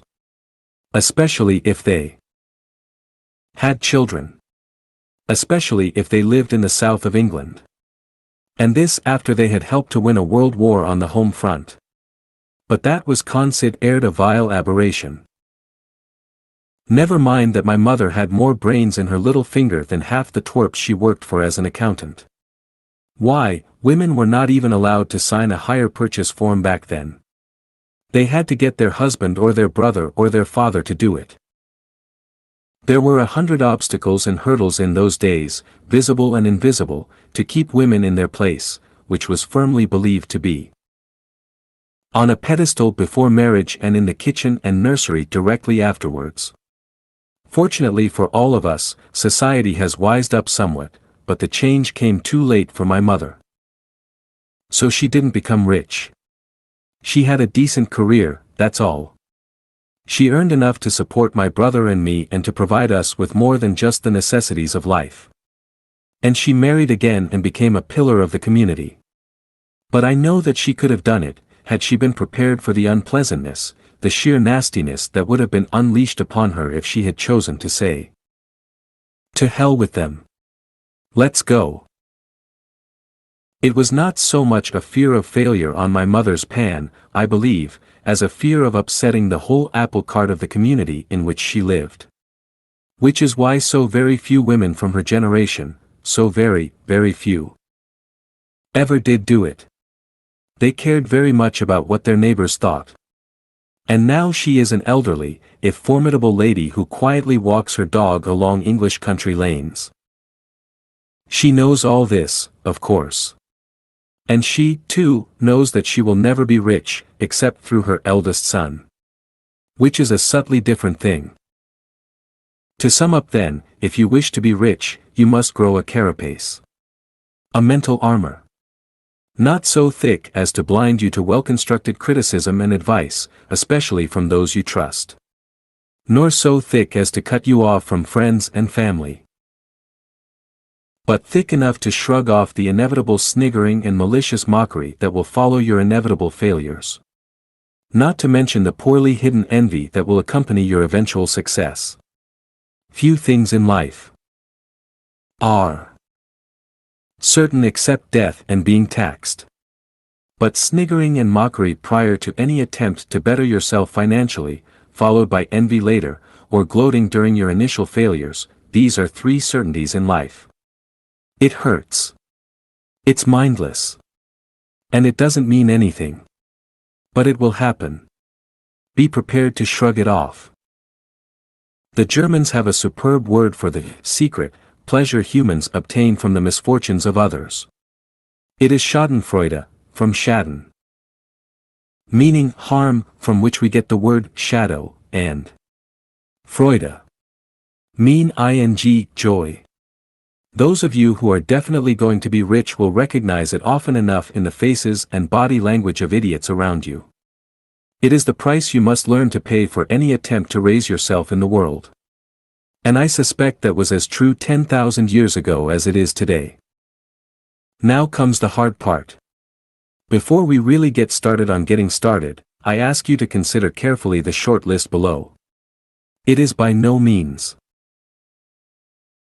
comprehensive, nor will it be the last list in this book, but should you find yourself unable to measure up to even one of these initial demands, and I mean just then my suggestion is that you close this book and give it to a friend, or an enemy, depending on the degree to which you enjoy ironical gestures. If you are unwilling to fail, sometimes publicly, and even catastrophically, you stand very little chance of ever getting rich. If you care what the neighbors think, you will never get rich. If you cannot bear the thought of causing worry to your family, spouse or lover while you plow a lonely, dangerous road rather than taking the safe option of a regular job, you will never get rich. If you have artistic inclinations and fear that the search for wealth will coarsen such talents or degrade them, you will never get rich. Because your fear, in this instance, is well justified. If you are not prepared to work longer hours than almost anyone you know, despite the jibes of colleagues and friends, you are unlikely to get rich. If you cannot convince yourself that you are good enough to be rich, you will never get rich. If you cannot treat your quest to get rich as a game, you will never be rich. If you can dream, and not make dreams your master, if you can think, and not make thoughts you aim. If you can meet with triumph and disaster, and treat those two impostors just the same. Rudyard Kipling, if you cannot face up to your fear of failure, you will never be rich. The truth is that getting rich means sacrifice. And the worst of it isn't always you that's doing the sacrificing. You must get used to that, or give up the quest. This is not a calling for the faint-hearted. There is no shame in turning away. After all, if everyone was prepared to make the necessary sacrifices, who would be left to work for my own companies? Quite apart from sacrifice, there is a last brutal truth to be confronted. If the fear of failure is holding you back, and it almost certainly is, then what strategies can be devised to set you free? No book, including mine, can do it for you. All I can do is alert you to the problem and suggest a course of action. Here is my suggestion. Think of this fear not as the King Kong of bogeymen, but as a mare. A nightmare. A mare, after all, is a horse. A horse can be tamed, bridled, saddled, harnessed and, eventually, ridden. Harnessing the power of such a creature adds mightily to your own. Thus the nightmare of prospective failure provides you with the very opportunity you are seeking. Not only does it restrain smarter people than yourself from becoming rich, and there can only be so many rich people in the world, it affords you the chance of increasing your confidence, both when you confront it and when you master it. For make no mistake, if you will not confront and harness this all too human emotion in one way or another, then you are doomed to remain relatively poor. You either get over it, go round it, go at it, mount it, duck under it or cozy up to it. But you cannot surrender to it. That way lies paralysis, prevarication, ignominy and defeat. After a lifetime of making money and observing better men and women than I fall by the wayside, I am convinced that fear of failing in the eyes of the world is the single biggest impediment to amassing wealth. Trust me on this. If you shy away for any reason whatever, then the way is blocked. The gate is shut, and will remain shut. You will never get started. You will never get rich. 4. The search until one is committed, there is hesitancy, the chance to draw back, always ineffectiveness concerning all acts of initiative and creation. There is one elemental truth, the ignorance of which kills countless ideas and splendid plans, that the moment one commits oneself, Providence moves all. All sorts of things occur to help one that would never otherwise have occurred. A whole stream of events issue from the decision, raising in one's favor all manner of incidents and meetings and material assistance which no one could have dreamed would come his or her way. Johann Wolfgang von Goethe. Waiting for Godot, what do you want to be when you're grown up, is the dreaded, inane cry from well-meaning aunts and uncles to infant children. This morphs soon enough into anxious queries about examination results. By the time college is on the horizon, many teenagers are ready to wreak physical violence upon adults who pester them with thinly veiled questions and tedious advice concerning their future career. This probably happened to you, just as it did to most of us. The best response I ever heard came a few years back from one of my godchildren, delivered with a serene smile and carefully articulated irony to a nosy neighbor. "Oh, I'm going to be rap god, Mrs. Milburn, and pimp half your brownies." The brown owl who had asked him was anything but amused. Just at the very time hormonal chaos, acne, drugs, alcohol, sport, fashion, gadgets, cars, music, body piercing, partying and sex are emerging as matters of compelling interest, we find ourselves faced with an eternal mantra about earn ing a crust. All of this is irritating in the extreme, mostly because it harps upon what is patently obvious, that one day we are going to have to make a living. And yet, there is a kernel of wisdom buried in the pulp of these parental and family concerns. The truth is that the vast majority of people doing the asking did not choose their own career. Either they stumbled into it or they were pushed. Knowing this, adults are often subconsciously seeking, however clumsily, to nag the young into confronting as early as possible the biggest decision over which any of us is likely to exercise real control. We do not choose our parents. We do not choose our nationality. We do not choose who we fall in love with. We do not even choose the personality or character of the children we bring into the world or even our own personal characteristics. Random configurations of DNA do it for us. But we do get to choose, if we are determined enough, what it is we want to do for a living. Most of us flunk this test. Me, for instance. My career as an entrepreneur magazine publisher came about entirely by accident. If you had asked me when I was 18 years old what I would be doing for the next 30 years, I would have told you I was going to be one of the biggest R&B singers in the world. That didn't happen, and if I'm honest about it, I'm still a little disgusted with myself that I quit the dream so early. But, hey, I was getting tired of stealing food and bumming other people's cigarettes and not having the rent money. It was no fun shinning down a drainpipe to ensure I avoided meet ing my landlady in the hall. And in any case, I had an appointment. It wasn't one of my own choose ing, but it came along all the same. Estragon, charming spot. Inspiring prospects. Let's go. Vladimir, we can't.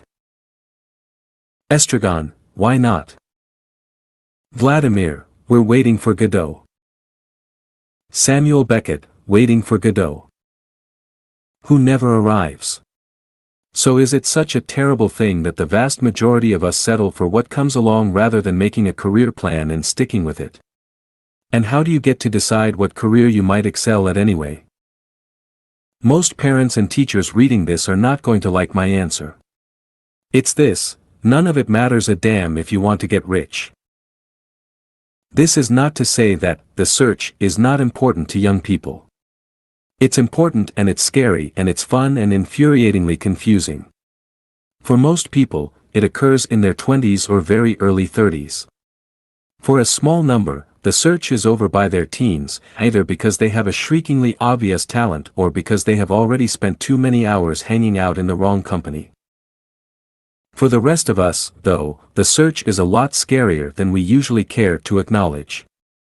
And this arises, ironically, from the success of Western democracies, those with a capital W and a capital D. They have provided too much choice for younger citizens.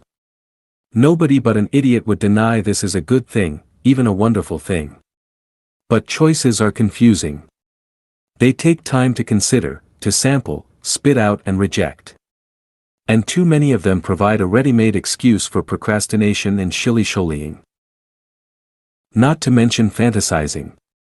It came as a shock to me to read in the week that 20% of British teenagers in school claim they would abandon their education if they could just get themselves on television. In any capacity whatever. Just to be a celebrity. Which probably explains the Qs clamoring to be humiliated on reality TV, a modern equivalent to ancient Rome's gladiator circuses. That is, it came as a shock until I remembered my own certainty at 17 that I would knock the Rolling Stones flat on their ass. All of us have our dreams. And these are not to be despised or mocked. They are a part of us, whatever they are. If you want to serve your fellow man, then go do it, and God bless you.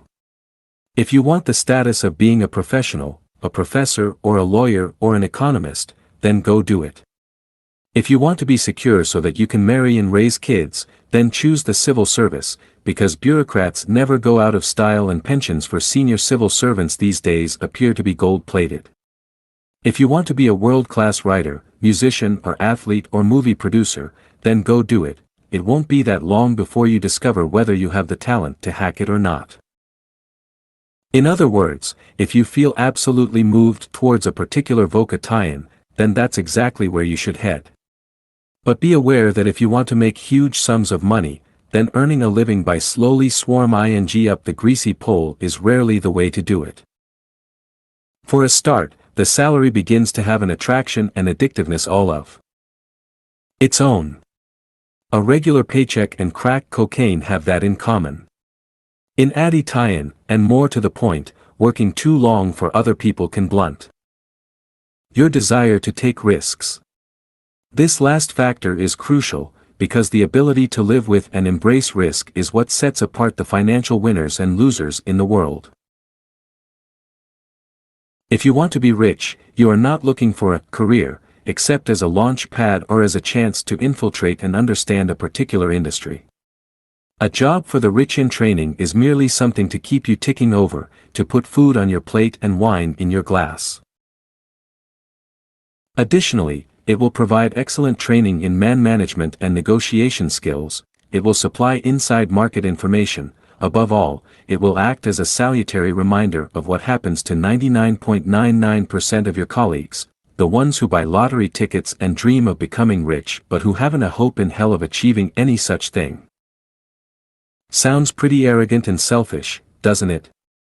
Not exactly playing the game, or exhibiting what a human resources manager would call a constructive team attitude. But then, who ever heard of a rich human resources manager? Right. Neither have I. And, in any case, if you do the thing right, there is no reason why such a manager need ever know. Or care. So if you want to be rich and you are in the search phase of your life, then get used to one thing. You are not part of a team, although you may have to pretend you are. To put it more politely, you may have to adopt the idea of teamwork, for the time being, to help yourself understand better how individuals, departments, companies, or industries function. You should certainly do so enthusiastically and conscientiously. But in your secret heart, however hard you work, and if you want to be rich, work a damn sight harder than the punk next to you is the only sensible option, you must not be deceived. Working for others is a reconnaissance expedition, a means and not an end in itself. It is an apprenticeship and not a goal. You should have no long-term, or even medium-term, requirements of The first 2 or 3 companies you work for. Promotion is always welcome and brings with it the opportunity to learn more, but you are there to ensure that you take every opportunity to suck out the marrow of what you need to know, to understand it and place it within a greater context for a future. Purpose. The purpose of getting rich. Team spirit is for losers, financially speaking. It's the glue that binds the losers together. It's the methodology employers use to shackle useful employees to their desk without having to pay them too much. While lives may depend on it in a few professions, like soldiering or firefighting, in commerce it acts as a subtle handicap and a brake to ambitious individuals. Which, in a way, is what it's designed to do. Here's an example. Back in the early 1980s, I launched Star Hits magazine in the USA. It was based on the highly successful pop music rag smash hits in Britain.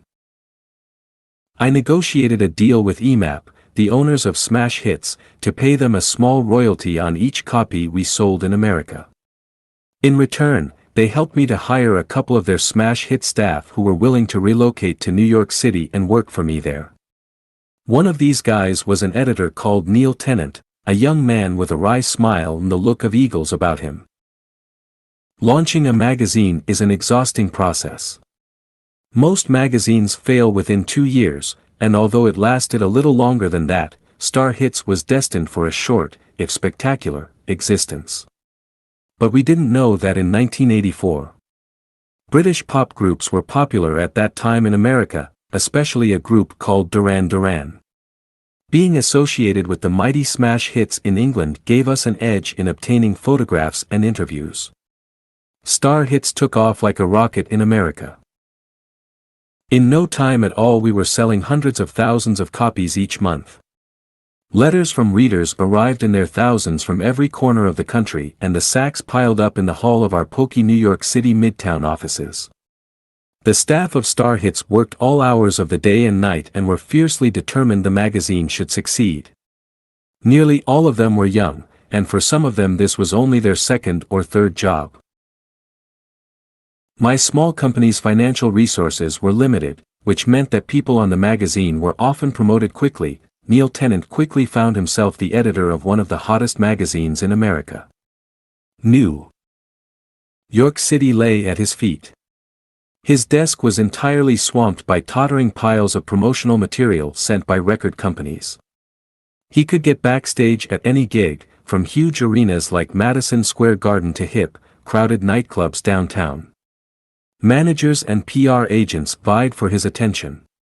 He flew anywhere he wanted and interviewed whoever took his fancy.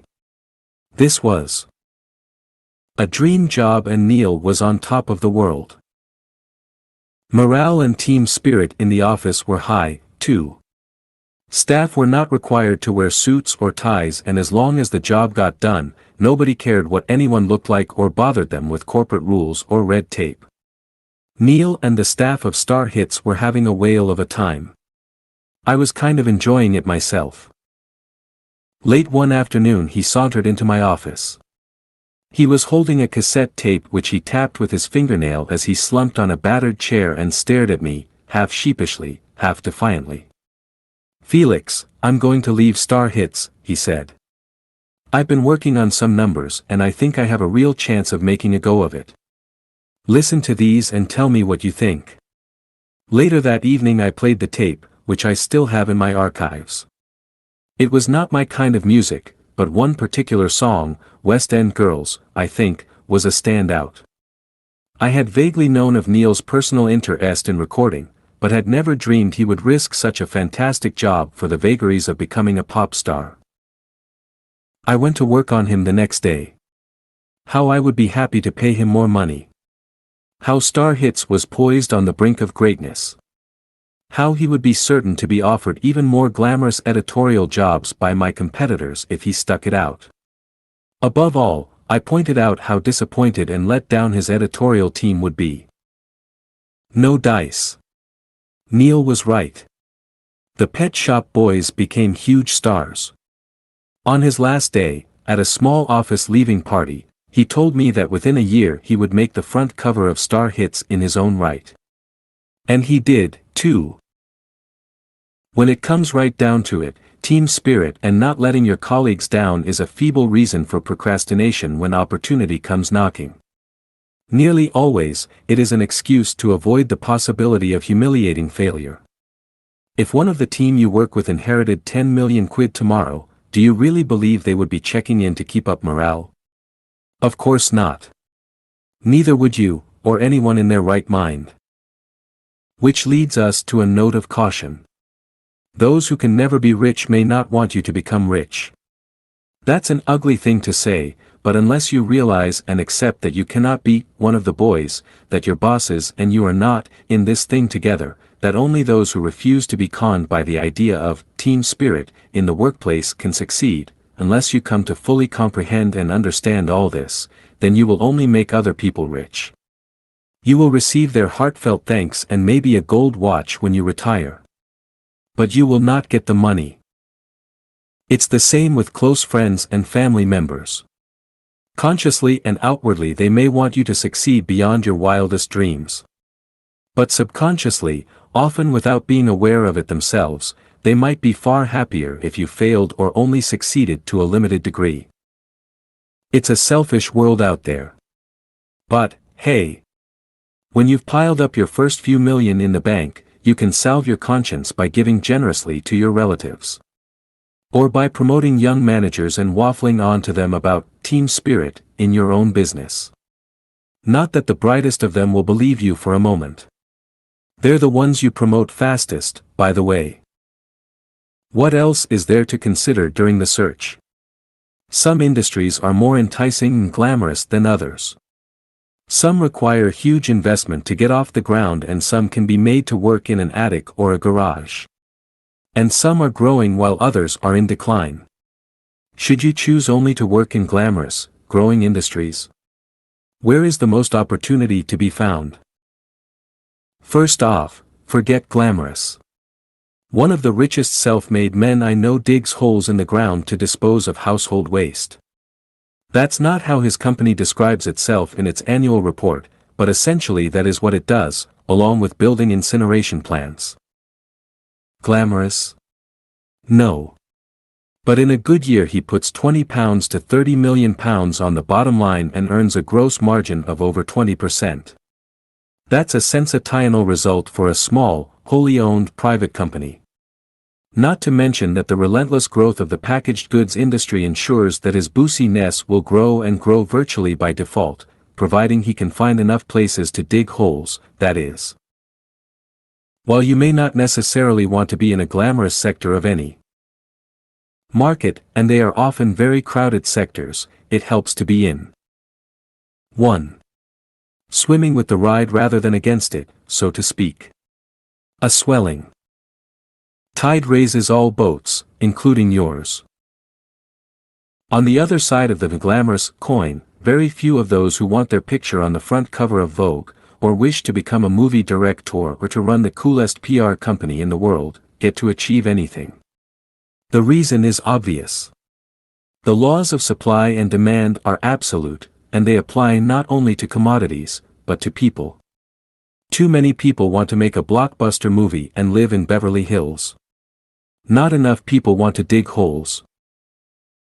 New or rapidly developing industries, whether glamorous or not, very often provide more opportunities to get rich than established sectors.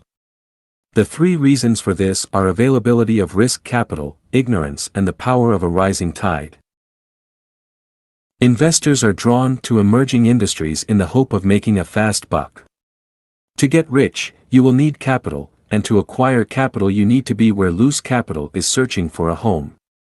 In addition, the combination of ignorance and misconception that surrounds any new market or technology works in your favor. If you are quick at grasping concepts and jargon, you become an instant expert. The owners of capital love experts. Finally, the power of a rising tide masks many startup difficulties, putting individuals and small companies on a more even footing with conglomerates and established operators, for a while, at least. I've had personal experience of this craziness. Back in the late 1970s I knew nothing of personal computers. And I mean, literally, nothing. The only PC I had ever seen was built by a nerd from a kit. It appeared to allow the nerd and his fellow nerds to play a pathetic video game called Pong. On top of that, it permitted like-minded nerds to converse with each other in a jargon beyond the understanding of non-nerd mortals. To sum up, PCs were for trainspotters. This was not exactly promising ground for an entrepreneurial publishing company. Even so, the enthusiasm of these nerds and of science journalists in the mainstream press concerning the potential of personal computers was growing. To cut a long story short, and a story which has still not ended 30 years later, my tiny little company became instant experts on personal computing. We launched magazine after magazine on the subject, both trade and consumer-based, and established several exhibitions. Our acquisition of apparent expert knowledge, together with all our new launches, bred respect among our vendors, primarily paper merchants and printers. They vied to offer us far better credit terms than they would normally have considered offering. This provided me with desperately needed capital to expand. As magazine publishers, we could not hold a candle to our bigger rivals, and no one knew this better than they. But at least we appeared to know what we were doing, which in turn attracted editorial talent who really did know. Better still, the tide of personal computing technology rose high, higher than anyone could have predicted, and it rose quicker than anyone had thought possible. Here was the power of a new market at work. By the time our bigger rivals were comfortable enough to launch against us, a hesitation resulting from ignorance, the tide had carried us beyond the reach of their big guns. New capital, ignorance and a rising tide had done the trick. In this instance, the search had paid off in spades. As a general rule of thumb, then, growing industries with relatively low startup costs offer more opportunities for those who want to get rich than declining industries, or those that require huge startup investment. This is not an ironclad rule, however. While magazine and newspaper sales have been in slow decline in the Western world for decades, this declining industry is where I made a great deal of my own money. More important than any particular industry are the sectors within each industry. A sizable fish in a growing sector, however small, is more attractive to prospective purchasers and investors than the same size fish in a diminishing or static pond. This is one of the factors in stock market bubbles. All growth is good, as far as investors are concerned, while all decline is fatal. I happen to believe that such sentiments are flawed. But what I believe is immaterial. It's what the providers of capital believe that counts, no matter how illogical. After all, what are banks and venture capitalists but usurers who offer you an umbrella when the sun is shining and snatch it away the instant a few rain clouds appear? Ah, the old jokes are the best jokes. I do know of a few examples of self-made multimillionaires from static industries, especially in commodities, publishing and precious metals, who were lucky enough to persuade banks and venture capitalists to back them with millions of dollars. Of course, this means that they rarely remain in control of their own destiny. Capitalism demands that whoever takes the most financial risk calls the piper's tune. The biggest rewards go not to those individuals who came up with the idea, nor to those individuals who built the empire. They go to those entities or individuals who funded the enterprise and own the most stock. Always bear this in mind during the search. This is the system you are pledged to both join and beat. To join because you need to get rich. And to beat because you have insufficient capital. Either by appearing to join those who will financially back you, while hold ing on grimly to every piece of stock you can, or by piecing together just enough success to borrow enough money to grow without disposing of your sacred shares. See Chapter 12, Ownership. Ownership. Ownership. Depressingly, the only way for a startup entrepreneur to succeed is often to part with equity in return for an infusion of capital. But never forget that no matter what promises or verbal guarantees you receive from investors during the search, the issue will eventually come down to control. And control, even by a single % of the shares of a business, the fabled 51 to 49% split, is often the be-all and end-all of the game. See Chapter 6, Obtaining Capital. Whoever controls a business can force its sale. Whoever controls a business can implement a merger. Whoever controls a business can fire you. Whoever controls a business, even by a pitiful 1%, is likely to take a great deal more money out of it than the minority shareholders. Remember, too, that in both private and public companies, not all shares are necessarily equal, either in voting power or financial value. Choosing a growing industry, or growing sector of a static industry, can free you from such financial control freaks. To gain control of a company, investors often pay well over the odds. However, those still clinging to the residue, even though they are protected from oppression by the majority shareholder in law, rarely see equal value when all is said and done. For a minority shareholder who helped found a company, this can be a bitter pill to swallow. They may even have sold some of their shares to ensure the company's viability, only to discover that having won such a battle, they have lost the war. This is especially true in startups, and even more true in startups that do not require substantial capital investment. While engaged in the search yourself, spare a thought for the software giants of today, most of which were founded in basements, spare bedrooms and garages a quarter of a century ago. They went through the search themselves. The search for a niche. The search for funding. Once upon a time, the chance was there, for those who could see it, to get in on the ground floor of this potentially huge industry. To most of the geeks and nerds who slaved away creating primitive operating systems and applications, for which there were no known uses, 1 or 2 percentage points of their tiny companies appeared to them to be, literally, neither here nor there. Few inventors or creative types make very good managers or businessmen, in case you hadn't noticed. But today, those 1 or 2 percentage points would be worth hundreds of millions of dollars in hard cash. Inch by inch, share by share, the nerds diluted to gain capital to expand and survive. Eventually, the majority of them lost control of their tiny companies. Many became salaried employees of the company they had helped to found. Much depended on whether they lost control prior to or after a public stock offering, but we needn't go into that here. Just a few, a very few, held on to enough stock to become immensely wealthy. Ownership is power. Ask Bill Gates of Microsoft or Larry Ellison of Oracle. But don't ask the guy who claims to have invented the world's first computerized spreadsheet. Last time I heard, he was living on welfare in a crummy district of San Francisco. But we are getting ahead of ourselves. The division of spoils comes only when there are spoils to divide. So how to choose the arena in which you intend to carve yourself a fortune? There are usually 3 factors involved in the search: inclination, aptitude, and fate. We all have inclinations of one sort or another. To me, spending an afternoon inside the bonnet of a classic car with an oily rag for company is my idea of hell. Yet a retired friend of mine works on the 2 classic Rolls-Royces I own whenever he gets the chance, and enjoys it so much he refuses to accept payment. On the other hand, how many other people would consider working 18 hours straight on a complicated poem as a way to enjoy it themselves? There's nought as strange as folk, as my Yorkshire friends never tire of reminding me. Your inclinations really do count. You have to pay attention to them.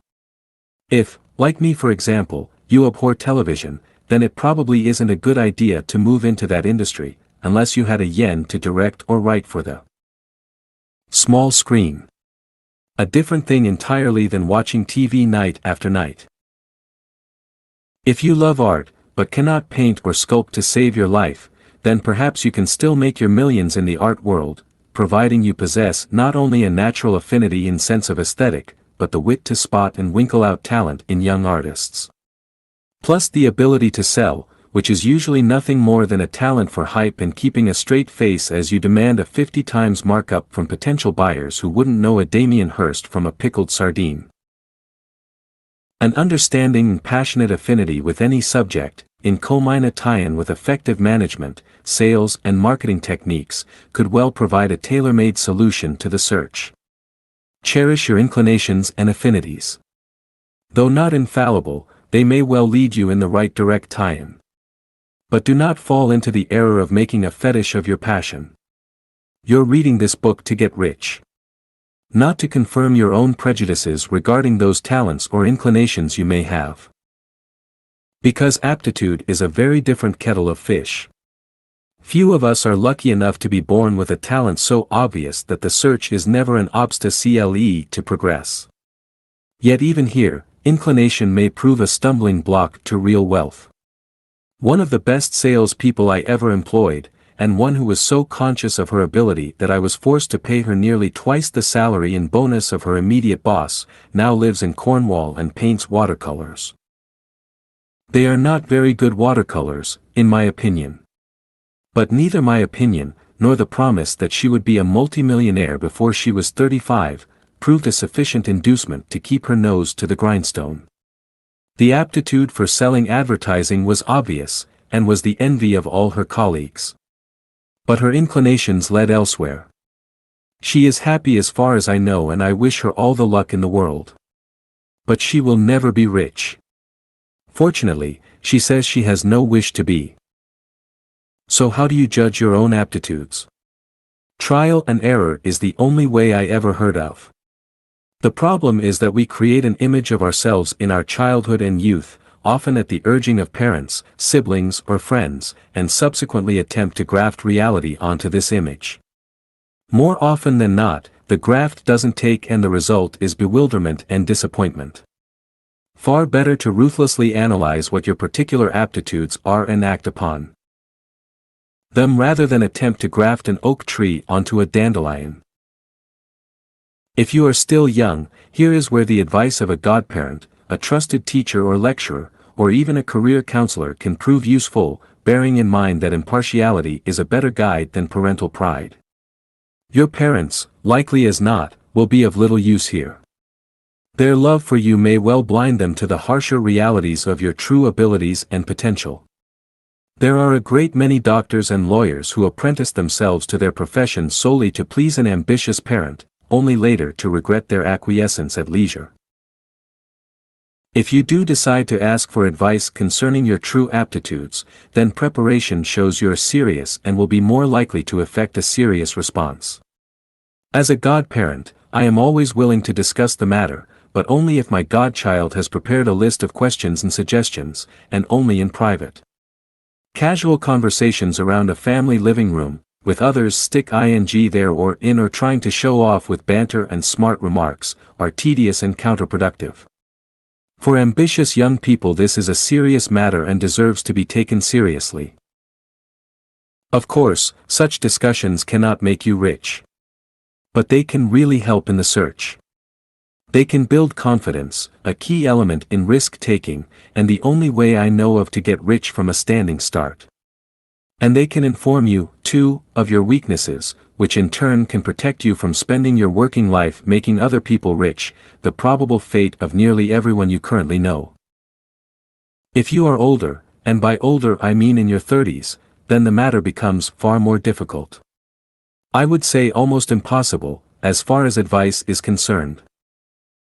How many of us at that age know somebody to whom we can say, "What do you truly believe my strong points to be?" and expect a meaningful answer? And even if we can find someone we feel comfortable discussing such a subject with, how many of us know anyone whose opinion is worth the potential embarrassment?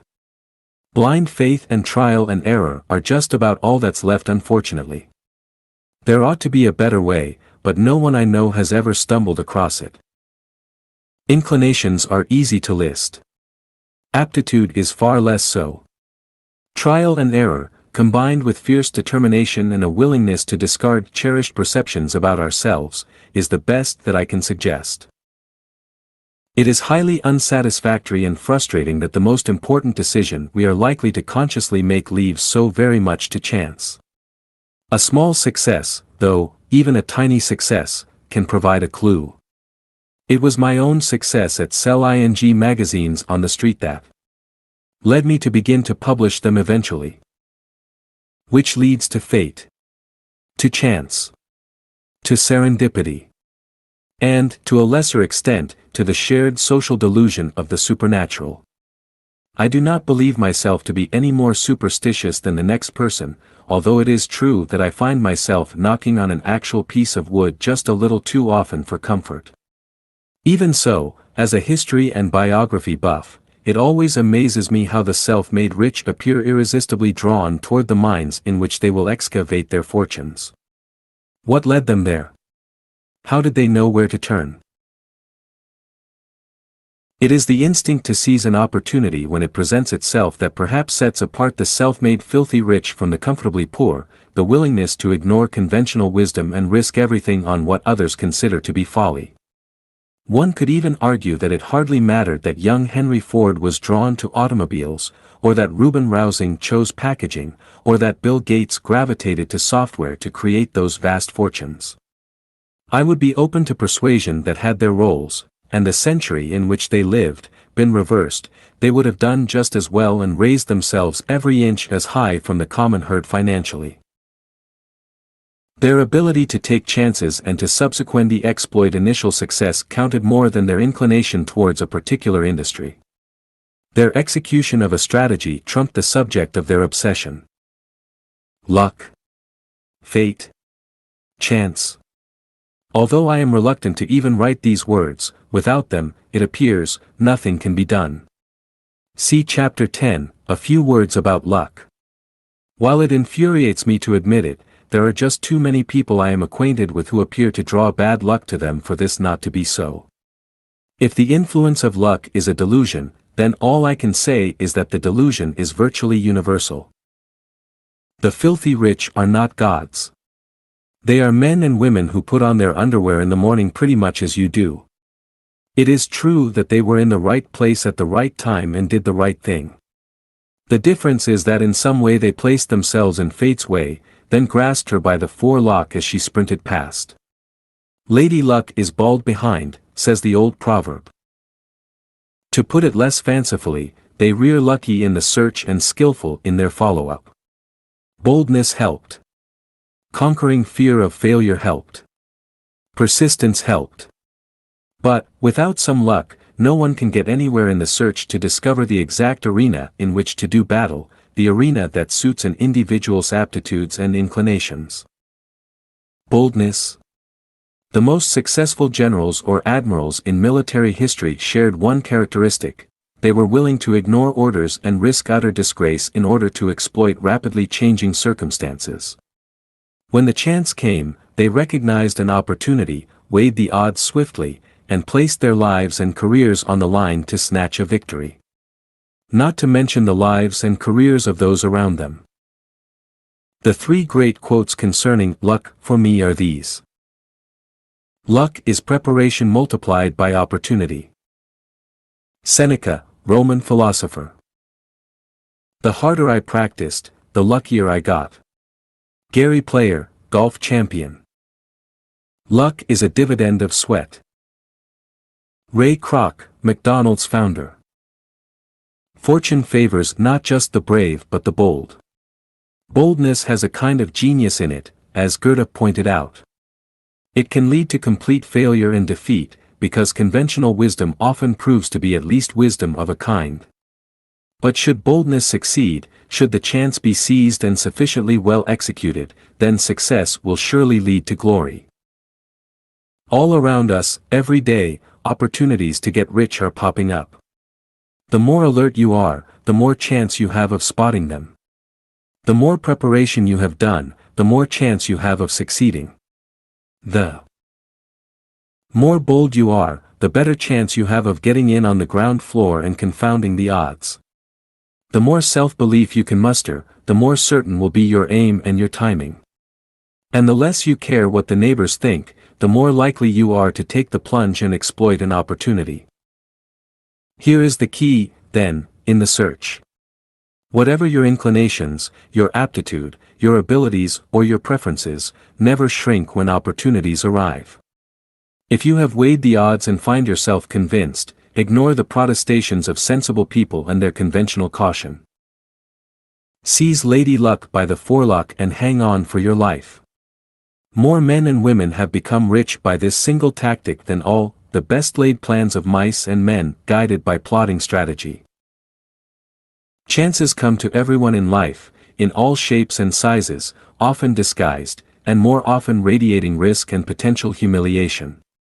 Those who are prepared to analyze the risk, to bear the humiliation and to act in deadly earnest, these are the lucky ones who will find themselves, when the music stops, holding a potful of money. But then, in reality, they made their own luck. They never stopped searching. Perhaps they spent months or even years searching in the wrong place. Or possibly they hit upon the object of their search at the first attempt. No matter. Having found what they needed where they needed it, and having done what they judged needed doing, their search is over. And it is they who will become rich. 5. The fallacy of the great idea. Between the idea and the reality. Between the motion and the act falls the shadow. T.S. Eliot, The Hollow Men.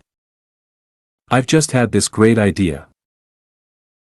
The novelist and poet Vladimir Nabokov may have been coming it a bit high when he told an interviewer in the mid-1960s that great ideas are hogwash and that style and structure are the essence of a book. In the real world, at least, ideas are not hogwash. But they are very unlikely to make you rich on their own.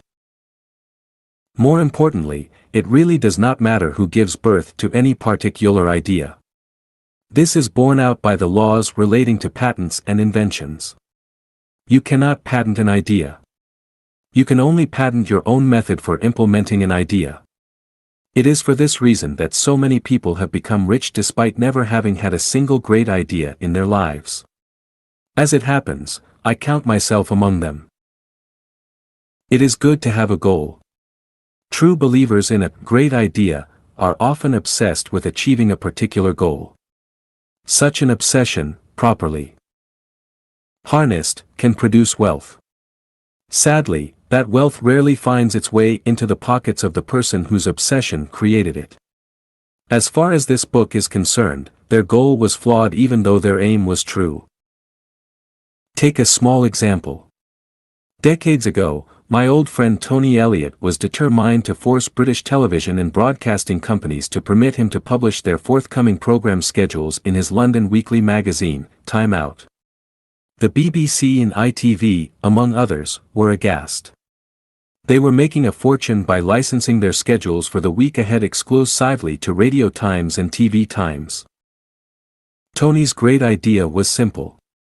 He wanted to break that cozy monopoly and force the broadcasters to release their schedules to any publisher who requested them.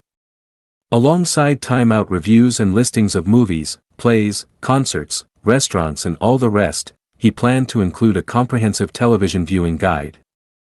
This was certainly a laudable goal and not a bad idea. But the goal, in and of itself, could only produce so many extra readers. In addition, should he succeed, this would mean that a great many other publishers would obtain access to these television schedules and publish them in their own magazines. Many of these publishers were rivals, at least on the newsstand, to Time Out. In addition, taking on the television broadcasters in a long drawn-out legal battle was likely to be an expensive undertaking. To sum up, was the light worth the candle? Tony thought so. He sought allies and found them. He spent real money in legal fees on his campaign. He became obsessed with this goal for a while, or at least, it seemed that way to me, ignoring even his own staff's concerns that there might be more important battles to fight and more pressing issues to address.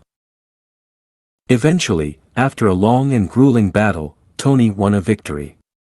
But only a victory of sorts. Television broadcasting schedules, to a degree, moved into the public domain. Many magazines could now publish them. And what happened? I expect Time Out's sales went up, briefly, when its fully fledged television listings appeared. But I would bet considerable money they did not go up anything like enough to repay the legal costs and lost management time Tony must have incurred.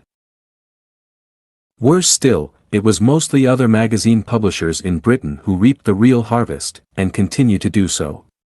Today, UK retail shelves are groaning with magazines that carry television listings. Tony's great idea was a great idea. But it proved to be an even better idea for other publishers. Fortunately, Time Out has since gained a large UK subscriber base and has stabilized newsstand sales in Britain. Better still, it has established several foreign editions, most notably in New York City, which have done vastly more to improve Tony's fortunes than his noble battle with the emperors of television all those years ago. Having a great idea is simply not enough. The eventual goal is vastly more important than any idea. It is how ideas are implemented that counts in the long run. Good ideas are like Nike sports shoes. They may facilitate an athlete who possesses them, but on their own they are nothing but an overpriced pair of plimsolls. Specially adapted plimsolls may be a good idea. But the goal is still to win, and sports shoes don't win. Athletes do. And yet I have lost count of the number of men and women who have approached me with their great idea, as if this, in and of itself, was some passport to instant wealth. The idea is not a passport. At most, it is the means of obtaining one. Ray Kroc, of McDonald's fame, did not invent the idea of fast food. Humans have been stuffing their face on the run since the dawn of history. His genius was merely to recognize this fact and implement a simple 5-point plan: standardize the food and prices, franchise the outlets, produce the food swiftly in clean surroundings, offer value for money and market the whole shebang relentlessly. Easy to state, hard to implement. And it flew in the face of all conventional wisdom concerning the sale of fast food at the time. But it was the implementation of this plan that turned a 52-year-old milkshake mixer salesman with diabetes and asthma into a billionaire. Every clement of his plan had been discovered years before. There were thousands of fast food outlets in the USA at the time, including a few owned by the McDonald brothers, from whom he purchased his own outlets. Yet it was Kroc's McDonald's that emerged as the ultimate market leader, not just because of a great idea, but through unremitting sweat and adherence to core principles.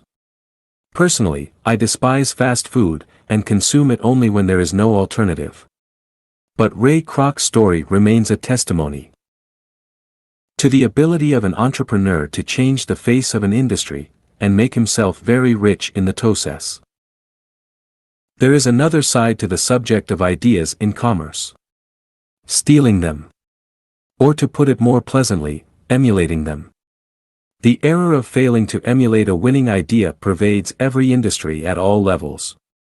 Mainly this is due either to indolence or to folly. Of indolence, no more need be said. The folly, on the other hand, often takes the shape of a peculiar affliction, known colloquially as the "it wasn't invented here" syndrome. I would place this affliction very high on the list of reasons preventing individuals and companies from achieving major success. Why people should be loath to emulate success is a matter for psychologists. The fact that they do is a matter of fact. The result of such ostrich-like behavior can be catastrophic. As I discovered to my cost.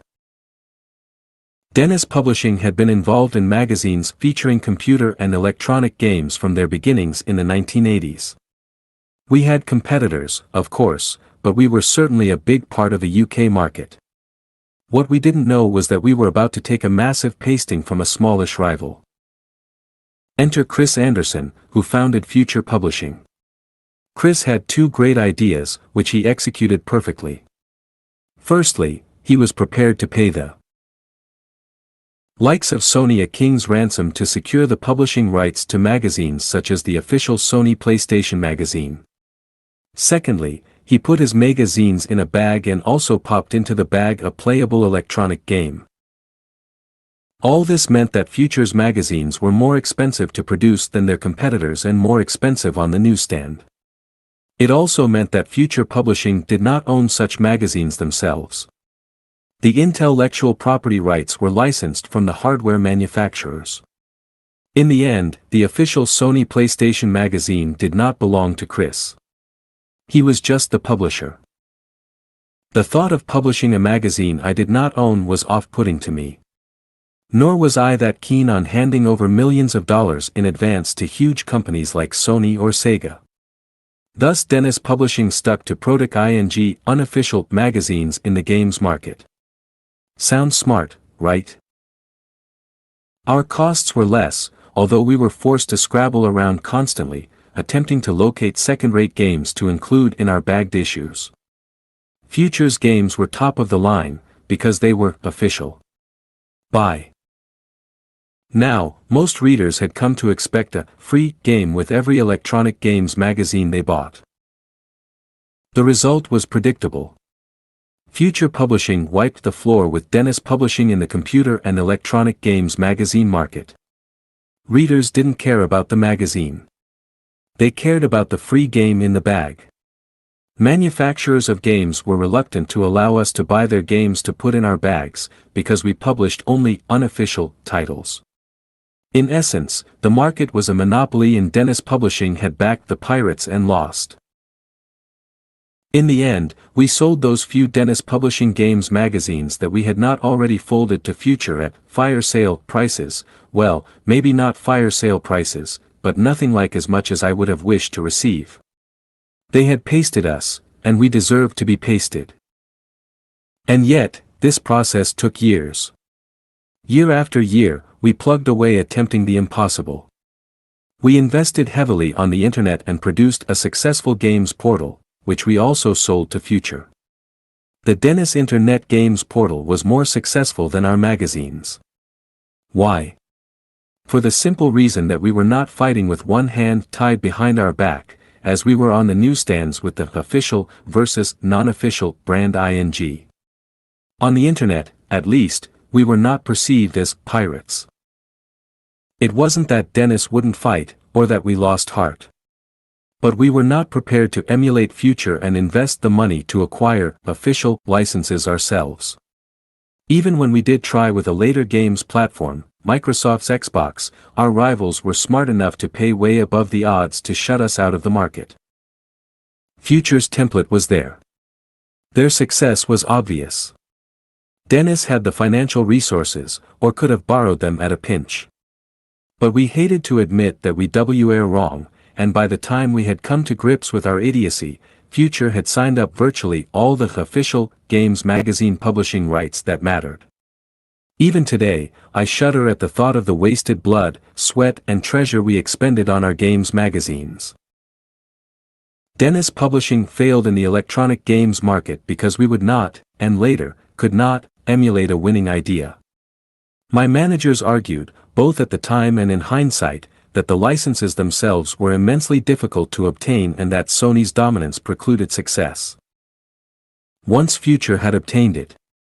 All this may be true, but why then did we continue battling what amounted to a monopoly for so long in the same old way?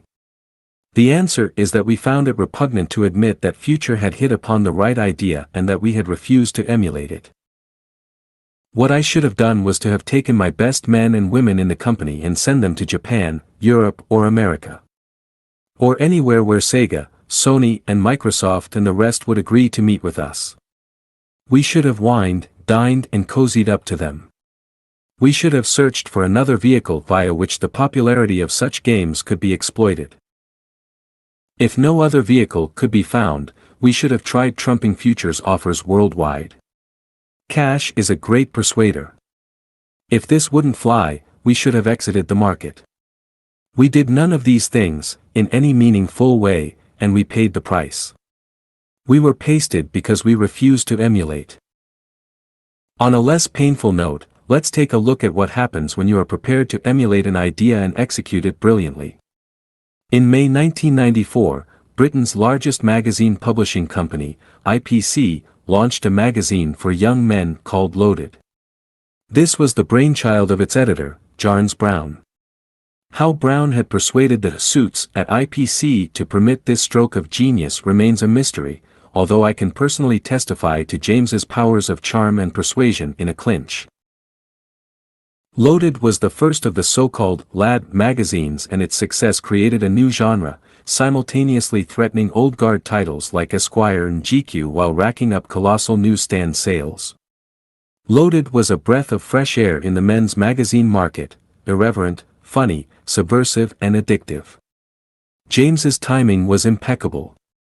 This was the ink-on-paper version of the BBC sitcom Men Behaving Badly or the sports quiz They Think It's All Over. Every other consumer magazine publisher in England was consumed with envy. IPC's deadly rival, EMAP, immediately set about revamping a tiny men's fashion title they had acquired called FHM, for him monthly, possibly the worst-named magazine in history. But names don't count, as pop groups like the Rolling Stones or the Beatles demonstrate. FHM became a copy of Loaded, with a twist of its own. It avoided madcap elements, for which the latter was infamous, and had a slightly sexier, more sophisticated image. Right from the start, FHM courted advertisers as hard as they courted readers. EMAP correctly identified that the top brass at IPC were somewhat embarrassed by Loaded's brash tone, and had consequently skimped on the title's advertising sales and marketing resources.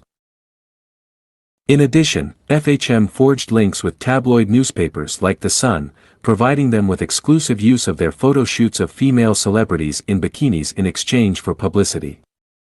Within a very short time, FHM had established an unassailable lead in the British lads publishing market, a lead which neither Loaded nor Maxim, Dennis Publishing's launch in 1995, has ever been able to assail. The success of FHM in the UK demonstrates the power of emulation, especially when executed with verve and confidence. I am told that the British edition of FHM put £12 million on the bottom line the year before last. EMAP deserves it. Of course, that wasn't quite the case in the Maxim vs FHM battles abroad, but that's a story for another day. The lesson is clear. Despite the words of the old rock and roll song, the original is not the greatest. Not always. If you want to be rich, then watch your rivals closely and never be ashamed to emulate a winning strategy. They may josh you a little for doing it, but that's a price well worth paying. The problem with the great idea is that it concentrates the mind on the idea itself. This is fine as far as it goes. But unless the idea is executed efficiently and with panache and originality, then it doesn't matter how great the idea is, the enterprise will fail. Ideas are certainly of immense importance, but I have seen so many people attempting to create a startup company who have become obsessed with proving that their idea was right rather than obsessed with making money. And I have watched them waste years doing it. Nobody really cares if an idea is right, except the person who came up with it. Apple, on whose computer I am typing these words, is a case in point. Begun by two nerds in a garage, Steve Jobs and Steve Wozniak, Apple took off with its Apple II computer more than a quarter of a century ago and, after a difficult period with the ill-fated Lisa model, hit pay dirt with the Macintosh computer in the mid-1980s. More recently, its iPod music storage device has transformed the consumer technology landscape. Let me make it clear that I am a loyal customer and great fan of Apple. I bought a Lisa back in 1983 or thereabouts.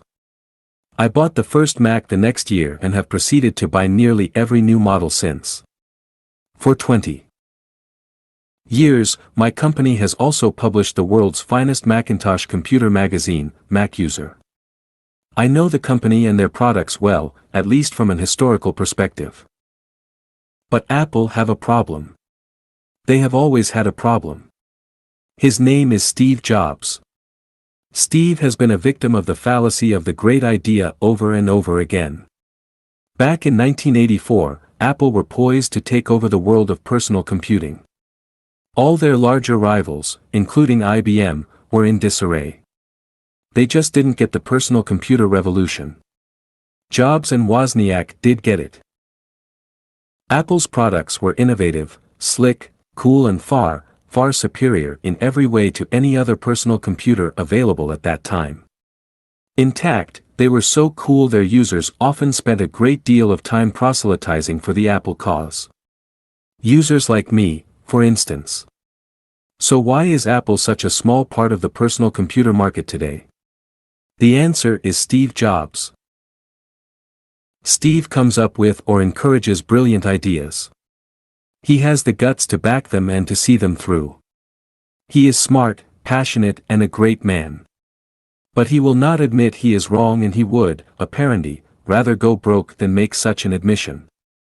It was Steve, I am told, who insisted that the early Macintosh computers should be closed boxes and that the Mac operating system would never be shared or licensed to other manufacturers. A description used by Apple marketeers at the time was that the Mac was like a Cuisinart, a food blender, and did not need to connect to the rest of the world. A Mac could do for you whatever you wanted to do with a computer. It would not compromise itself by sharing the opportunity to communicate with lesser machines or devices. The hardware would be Apple, the accessories would be Apple, the software would be Apple. No open architecture. No compromise with the jerks running the big old-style computing companies who were flexing their muscles and salivating at this burgeoning new market. Steve Jobs would not share his operating system, as IBM and others subsequently did. His attitude towards all rivals, and I have witnessed this at first hand, was astonishingly arrogant. I'll bet it still is. There is a story from the early days of Apple, which I like to believe is true, of Jobs being invited to the CEO's office of a huge rival computer corporation. Steve parked his bum on the corner of the great man's massive desk, leaned over and told him, I am going to bury you. Apple is going to bury your company. No, he didn't. They buried him. This arrogance, and belief that only his, or his company's, ideas are right, is the dark side of the fire that has driven Apple up and down a financial roller coaster for nearly 30 years. Jobs is the savior of the company. Jobs is also a man who appears to be enthralled to what he sees in a mirror. It is not true that there is a large sign on Steve Jobs' desk at Apple which reads, My Way or the Highway, but the fact that so many people believe there is such a sign tells its own story. Apple's innovations and ideas, as well as its corporate arrogance, are a legend in the computer industry. Those ideas, and their eventual execution, are often world beaters. But an idea is not enough. It is never enough. And even its successful execution as a piece of technology is not enough if the company refuses to join with the rest of the world and its own customers in cooperative exploitation. Even Apple's iPod, a stunning technological and marketing achievement, is designed to keep the rest of the world at bay. To get songs downloaded onto an iPod, you have to go to the Apple Music store on the internet. No other source of music, officially, connects with an iPod. Why? Because it is, my way or the highway. It is classic Steve Jobs. Just as he did 2 decades ago, I predict that Steve Jobs will take his company to the top of the share price mountain and then race downhill with them under an avalanche of lesser rivals and mortals who will conspire to connect with each other and thieve Apple's customers. If it wasn't so tragic, it would be hilarious. The story of Apple is a morality tale, a tale of the great idea wrapped in the passion of one man. Once Steve Wozniak had departed, wrapped in a ball of arrogance, wrapped again in a shell of marketing genius. It's great theater. It makes for wonderful stories in financial newspapers and technology websites. It is a joy to behold for those who know the historical context. But it is nor smart business, except in the short term, before lesser men have caught up. And except for Steve Jobs. Without Jobs, Apple could never have risen from obscurity to become a world-class brand. But with Steve Jobs, Apple will always attempt to mold the universe to fit Steve's vision of Apple, and will pay the price again and again. Lesser companies and men will filch their ideas, connect, and beat Apple at its own game. Steve Jobs is not a monster. He is an all-American maverick and a world-class marketing genius. But until a man or woman as powerful as he is arrives at Apple, over his dead body, who is determined to break the cycle he has indulged in for so many years, Apple will remain merely an icon of awe. It will not become a company of the size that truly could, and should, bury monsters like IBM. So if I believe all this, why do I use Apple computers? I use them because they are better computers. Far better than any other personal computer available on the planet. And because I was in at the beginning and still feel in myself the incredible excitement that Wozniak and Jobs stirred in what they called the rest of us. I am still one of the rest of us and will remain loyal to Apple products. In my heart of hearts, too, I wish Steve Jobs and Steve Wozniak had buried their corporate rivals. But then, I was always a sucker for the underdog. As for Mr. Jobs himself, you should understand that the character flaws I have harped on about in the preceding paragraphs, if flaws they are, have made him an insanely rich man. Far richer than I could ever hope to be. His Pixar film animation company has been extraordinarily successful and has now been purchased for nearly $7 billion, yes $7 billion, by Disney. Steve is the majority shareholder in Pixar. He has now become the biggest stockholder in Walt Disney's old media monster. Not bad for a guy with character flaws who started in a garage, eh? Let us hope he helps revive the fortunes of that venerable old beast. Even so, beware of the great idea. You must encourage great ideas and search for them diligently.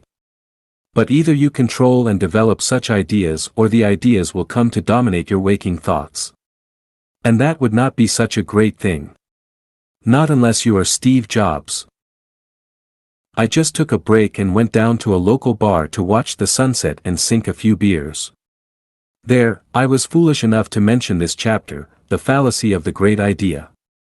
A wise gentleman on the bar stool next to me, who has stewardship of more money than I will ever think about, reminded me of the phrase attributed to the American philosopher and poet, Ralph Waldo Emerson. If a man write a better book, preach a belter sermon, or make a better mousetrap than his neighbor, though he build his house in the woods, the world will make a beaten path to his door. There's the power of a great idea, Felix, he smiled. Not so, I countered.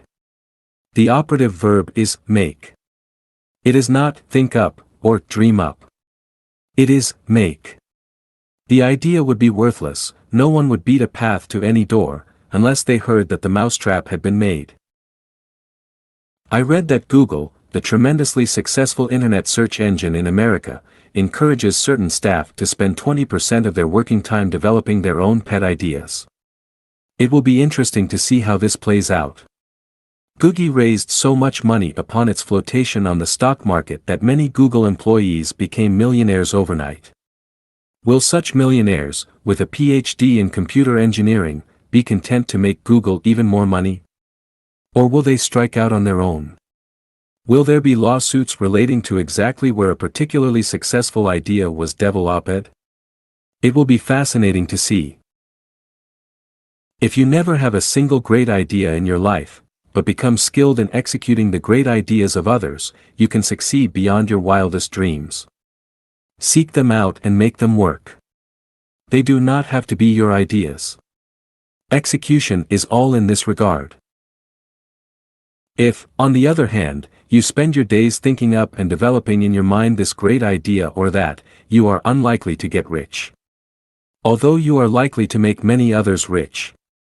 That is usually the way of it. Ideas don't make you rich. The correct execution of ideas does. 6. Obtaining capital. No one would remember the Good Samaritan. If he'd only had good intentions. He had money as well. Margaret Thatcher. Dolphins, sharks and fishes. There are only 6 ways of obtaining capital. You can be given or inherit it, you can steal it, you can win it, you can marry it, you can earn it, you can borrow it. The first 4 of these are beyond the compass of this book. All I will say about winning it, presumably by gambling, is that the odds are very bad indeed. It's no way to get rich. It is true that certain people exhibit incredible ability in games of skill like poker. But in the end, the losing streaks always seem to become longer and the winning streaks shorter. Gambling, even for those at near genius level, is time-consuming and totally exhausting. As for games of chance, I will not insult your intelligence by discussing them. The lottery is merely a pleasant name for organized racketeering. As to theft, leaving aside the morality of it, I do not believe the light to be worth the candle. The downside is too high and the upside too uncertain. Should you succeed in stealing a great deal of money, you will then spend many years looking over your shoulder in fear of discovery. As Shakespeare put it, suspicion always haunts the guilty mind, the thief doth fear each bush and officer. Marrying into money has a nice ring to it. But rich in-laws often know very well, very much better than your innocent spouse, in fact, why it was you married. That's not to say it doesn't work. I knew a KGB colonel who is now an arms dealer based on his divorce settlement. And I know a therapist who married into an old money pile. But I wouldn't exactly describe their road to riches as uneventful. Apart from jealous spouses extracting their pound of flesh, both men appear restless and are quick to take offense if they think others are sneering at them. Which, of course, we sometimes are. The French socialist Pierre Proudhon had the right of it. Property is theft, he thundered. Aye, so it is. But it is legalized theft, the main pillar of Western capitalism, a rotten and debased system of managing human affairs, and yet the only system that has survived the demise of all rivals. However we may feel about it, capitalism is the only system under which readers of this book are likely to labor. And as its name implies, it requires capital for those who wish to play the game and succeed. As to the 5th method of acquiring capital, earning it, this is a long-term game plan, although it is true that if you can demonstrate the ability to earn money early on, it does become somewhat easier to borrow from others successfully later. But for the majority of rich people who started with nothing, borrowing money in one form or another becomes a necessity sooner or later. Let's explore the various options on the borrowing front. Firstly, avoid sharks like the plague. Perhaps you have read stories about people who launched a small company by taking out a dozen credit cards and juggling their cash limits for a few months to obtain capital. It makes for heroic reading, but it isn't smart. Your credit rating is extremely precious. The interest rates on credit cards or similar instruments are beyond the capacity of nearly any legal business to sustain, and while bankruptcy laws have become more generous to creditors in recent years, a history of bankruptcy will plague and hinder you when you seek to return to the fray. There are other predators in the sea, too, but nearly all of them demand punitive rates of interest. Anyone who has borne the burden of a loan that sucks the lifeblood from you week after week, month after month, leaving you exhausted and no further forward than when you started, will tell you what a terrible price such borrowings exact from the human spirit. Better to labor as a wage slave than as a beast of burden to a loan shark. It's not all doom and gloom, though. While it may not look like it to you, there is simply too much money in the world, too much capital seeking too few investment opportunities. That, at any rate, is what you'll read in the financial press from the mouths of investment bankers, venture capitalists, mutual fund managers, and from a new breed of gunslingers on the block, hedge fund managers. Hedge funds, according to Fortune magazine, by the way, are mutual funds with the ability to short stocks and deploy exotic financial instruments. Well, bully for them.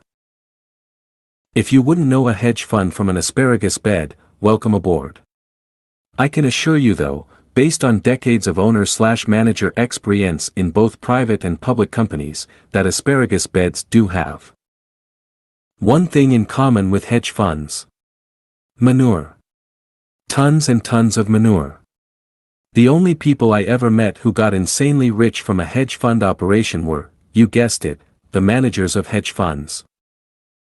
So how come it's so difficult to locate capital if there's so much of it about? The simple answer is that the amounts of money you probably have in mind are way too small. And small can work on many levels. In 2004 my company did the rounds of New York City banks and institutions. We were looking for a measly $20 million at a reasonable rate of interest spread over 5 or 6 years for a specific purpose. No dice. We were offered $100 million, no sweat, but only if the providers could cut themselves in for a piece of the action. This seemed crazy to me. I had plenty of security and was merely looking to borrow a little money, not lumber my company with an endgame partner. Eventually, we found what we needed, but we had to come back to Europe to do it. So what had happened? Many U.S. providers of capital of any stripe now only wish to play ball in return for a piece of the action, not to mention the guaranteed return of the capital and interest if no action materializes. In that sense, we were probably the victims of recent low interest rates, which have forced traditional bankers into a game of Darwinian evolution. If interest rates won't bring home the bacon, then maybe a piece of the action will. Banks, like everyone else, have to evolve or die. This, of course, is the premise upon which venture capitalists have always operated. Venture capital companies are one way to raise capital, for sure. But the price they demand is nearly always that you hand over a huge chunk of equity. More often than not, they also insist on a date by which your new venture must be sold, either back to yourself or to outsiders. Why? Because their own funds usually come from wealthy individuals who demand a high return within a limited time frame.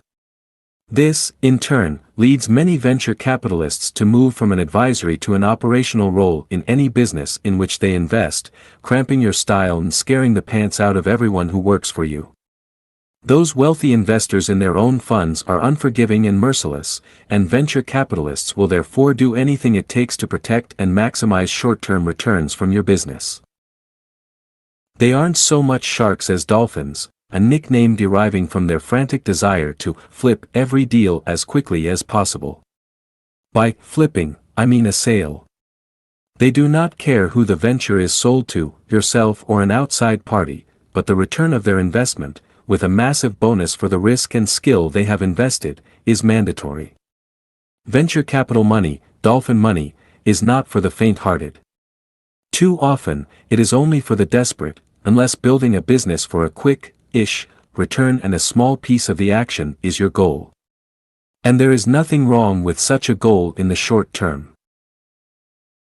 If that is the case, then it's worth remembering that the best of the dolphins can certainly boast a ton of managerial talent and experience. They tend to know what they are talking about in the abstract, if not in your particular niche. Dolphins can afford to hire such talent for the simple reason that they absolutely have to. Those high-wealth individuals, and institutional investors who invested with them in the first place, are unforgiving. Your successful venture capital-funded business must also pay for the failures that the same venture capitalist invested in last year. In the glorious lines of Jonathan Swift. So, naturalists observe, a flea hath smaller fleas that on him prey. And these have smaller fleas to bite, and so proceed ad infinitum. And from a later poet, Augustus de Morgan. Great fleas have little fleas upon their backs to bite, and little fleas have lesser fleas, and so ad infinitum. And the great fleas themselves, in turn, have greater fleas to go on. while those again have greater still, and so on. Ad infinitum indeed. Ah, the wonders of capitalism. Adam Smith, you old rogue, what have you to say now? Time and again I have watched existing companies wishing to expand, or new ventures anxious to get started, mire themselves with the slippery dolphins. A few of them succeed, and succeed gloriously, it has to be said. But a great many other original owners or creators are squeezed out long before the fabled big payday. If you fail to grow your businesses swiftly enough, then Flipper becomes agitated and noses in. His very survival, or at least his annual bonus, depends upon your performance that year. Flipper doesn't care about long-term prospects. He doesn't even care about long-term shareholder value. He only cares about growth, and he cares about it now. As with his co-denizen of the deep, the shark, he either keeps moving forward or he drowns, and you have no choice but to move forward or drown with him. Except it will not be his corpse spiraling down into the depths if things go wrong. He will live to fight another day. You, on the other hand, will be shark bait.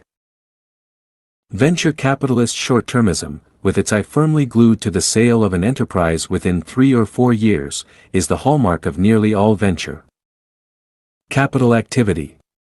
As is their insistence on a massive stake, often a controlling one, in any business they provide capital for. Experience has shown them that this control, combined with financial growth at almost any price, is the course most likely to return the profits they need to satisfy their own investors, the great fleas on their back. Believe me, they are hard taskmasters.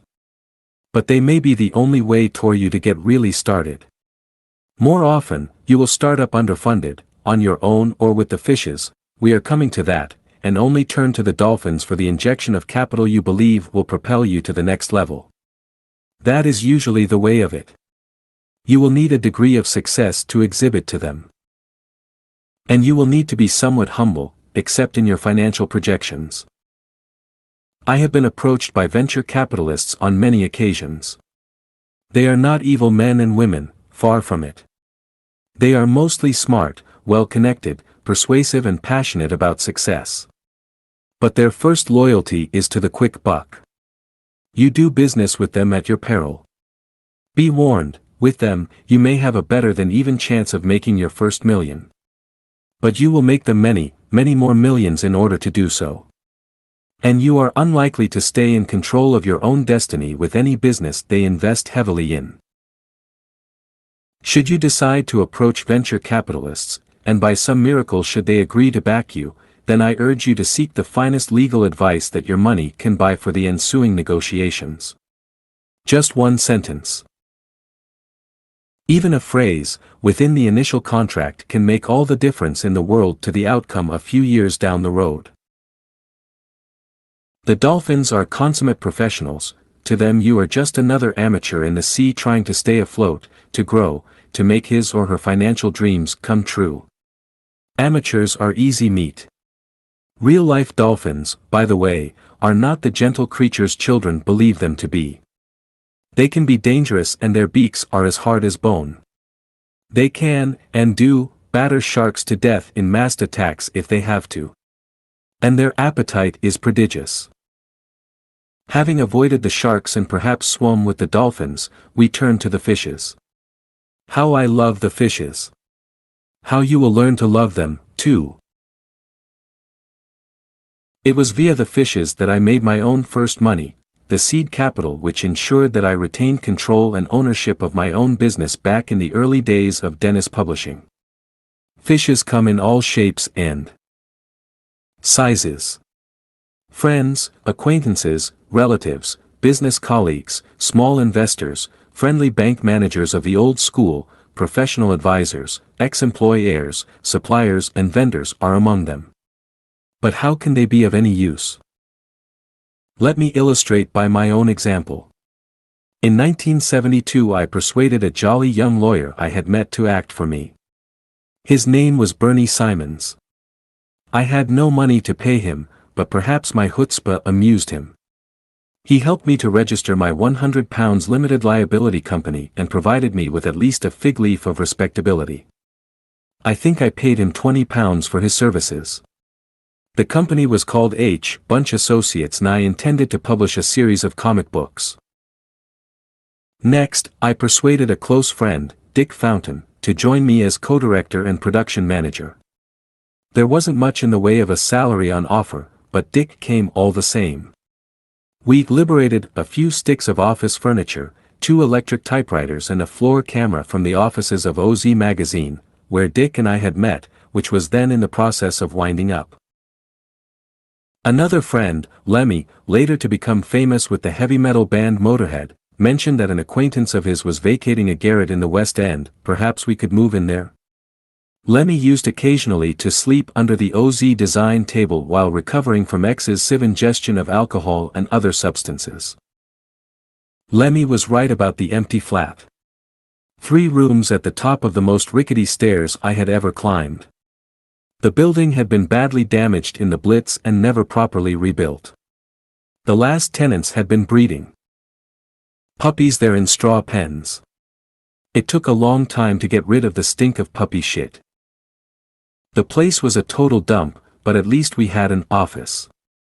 I reluctantly sold one of the electric typewriters and produced a deposit for the landlord.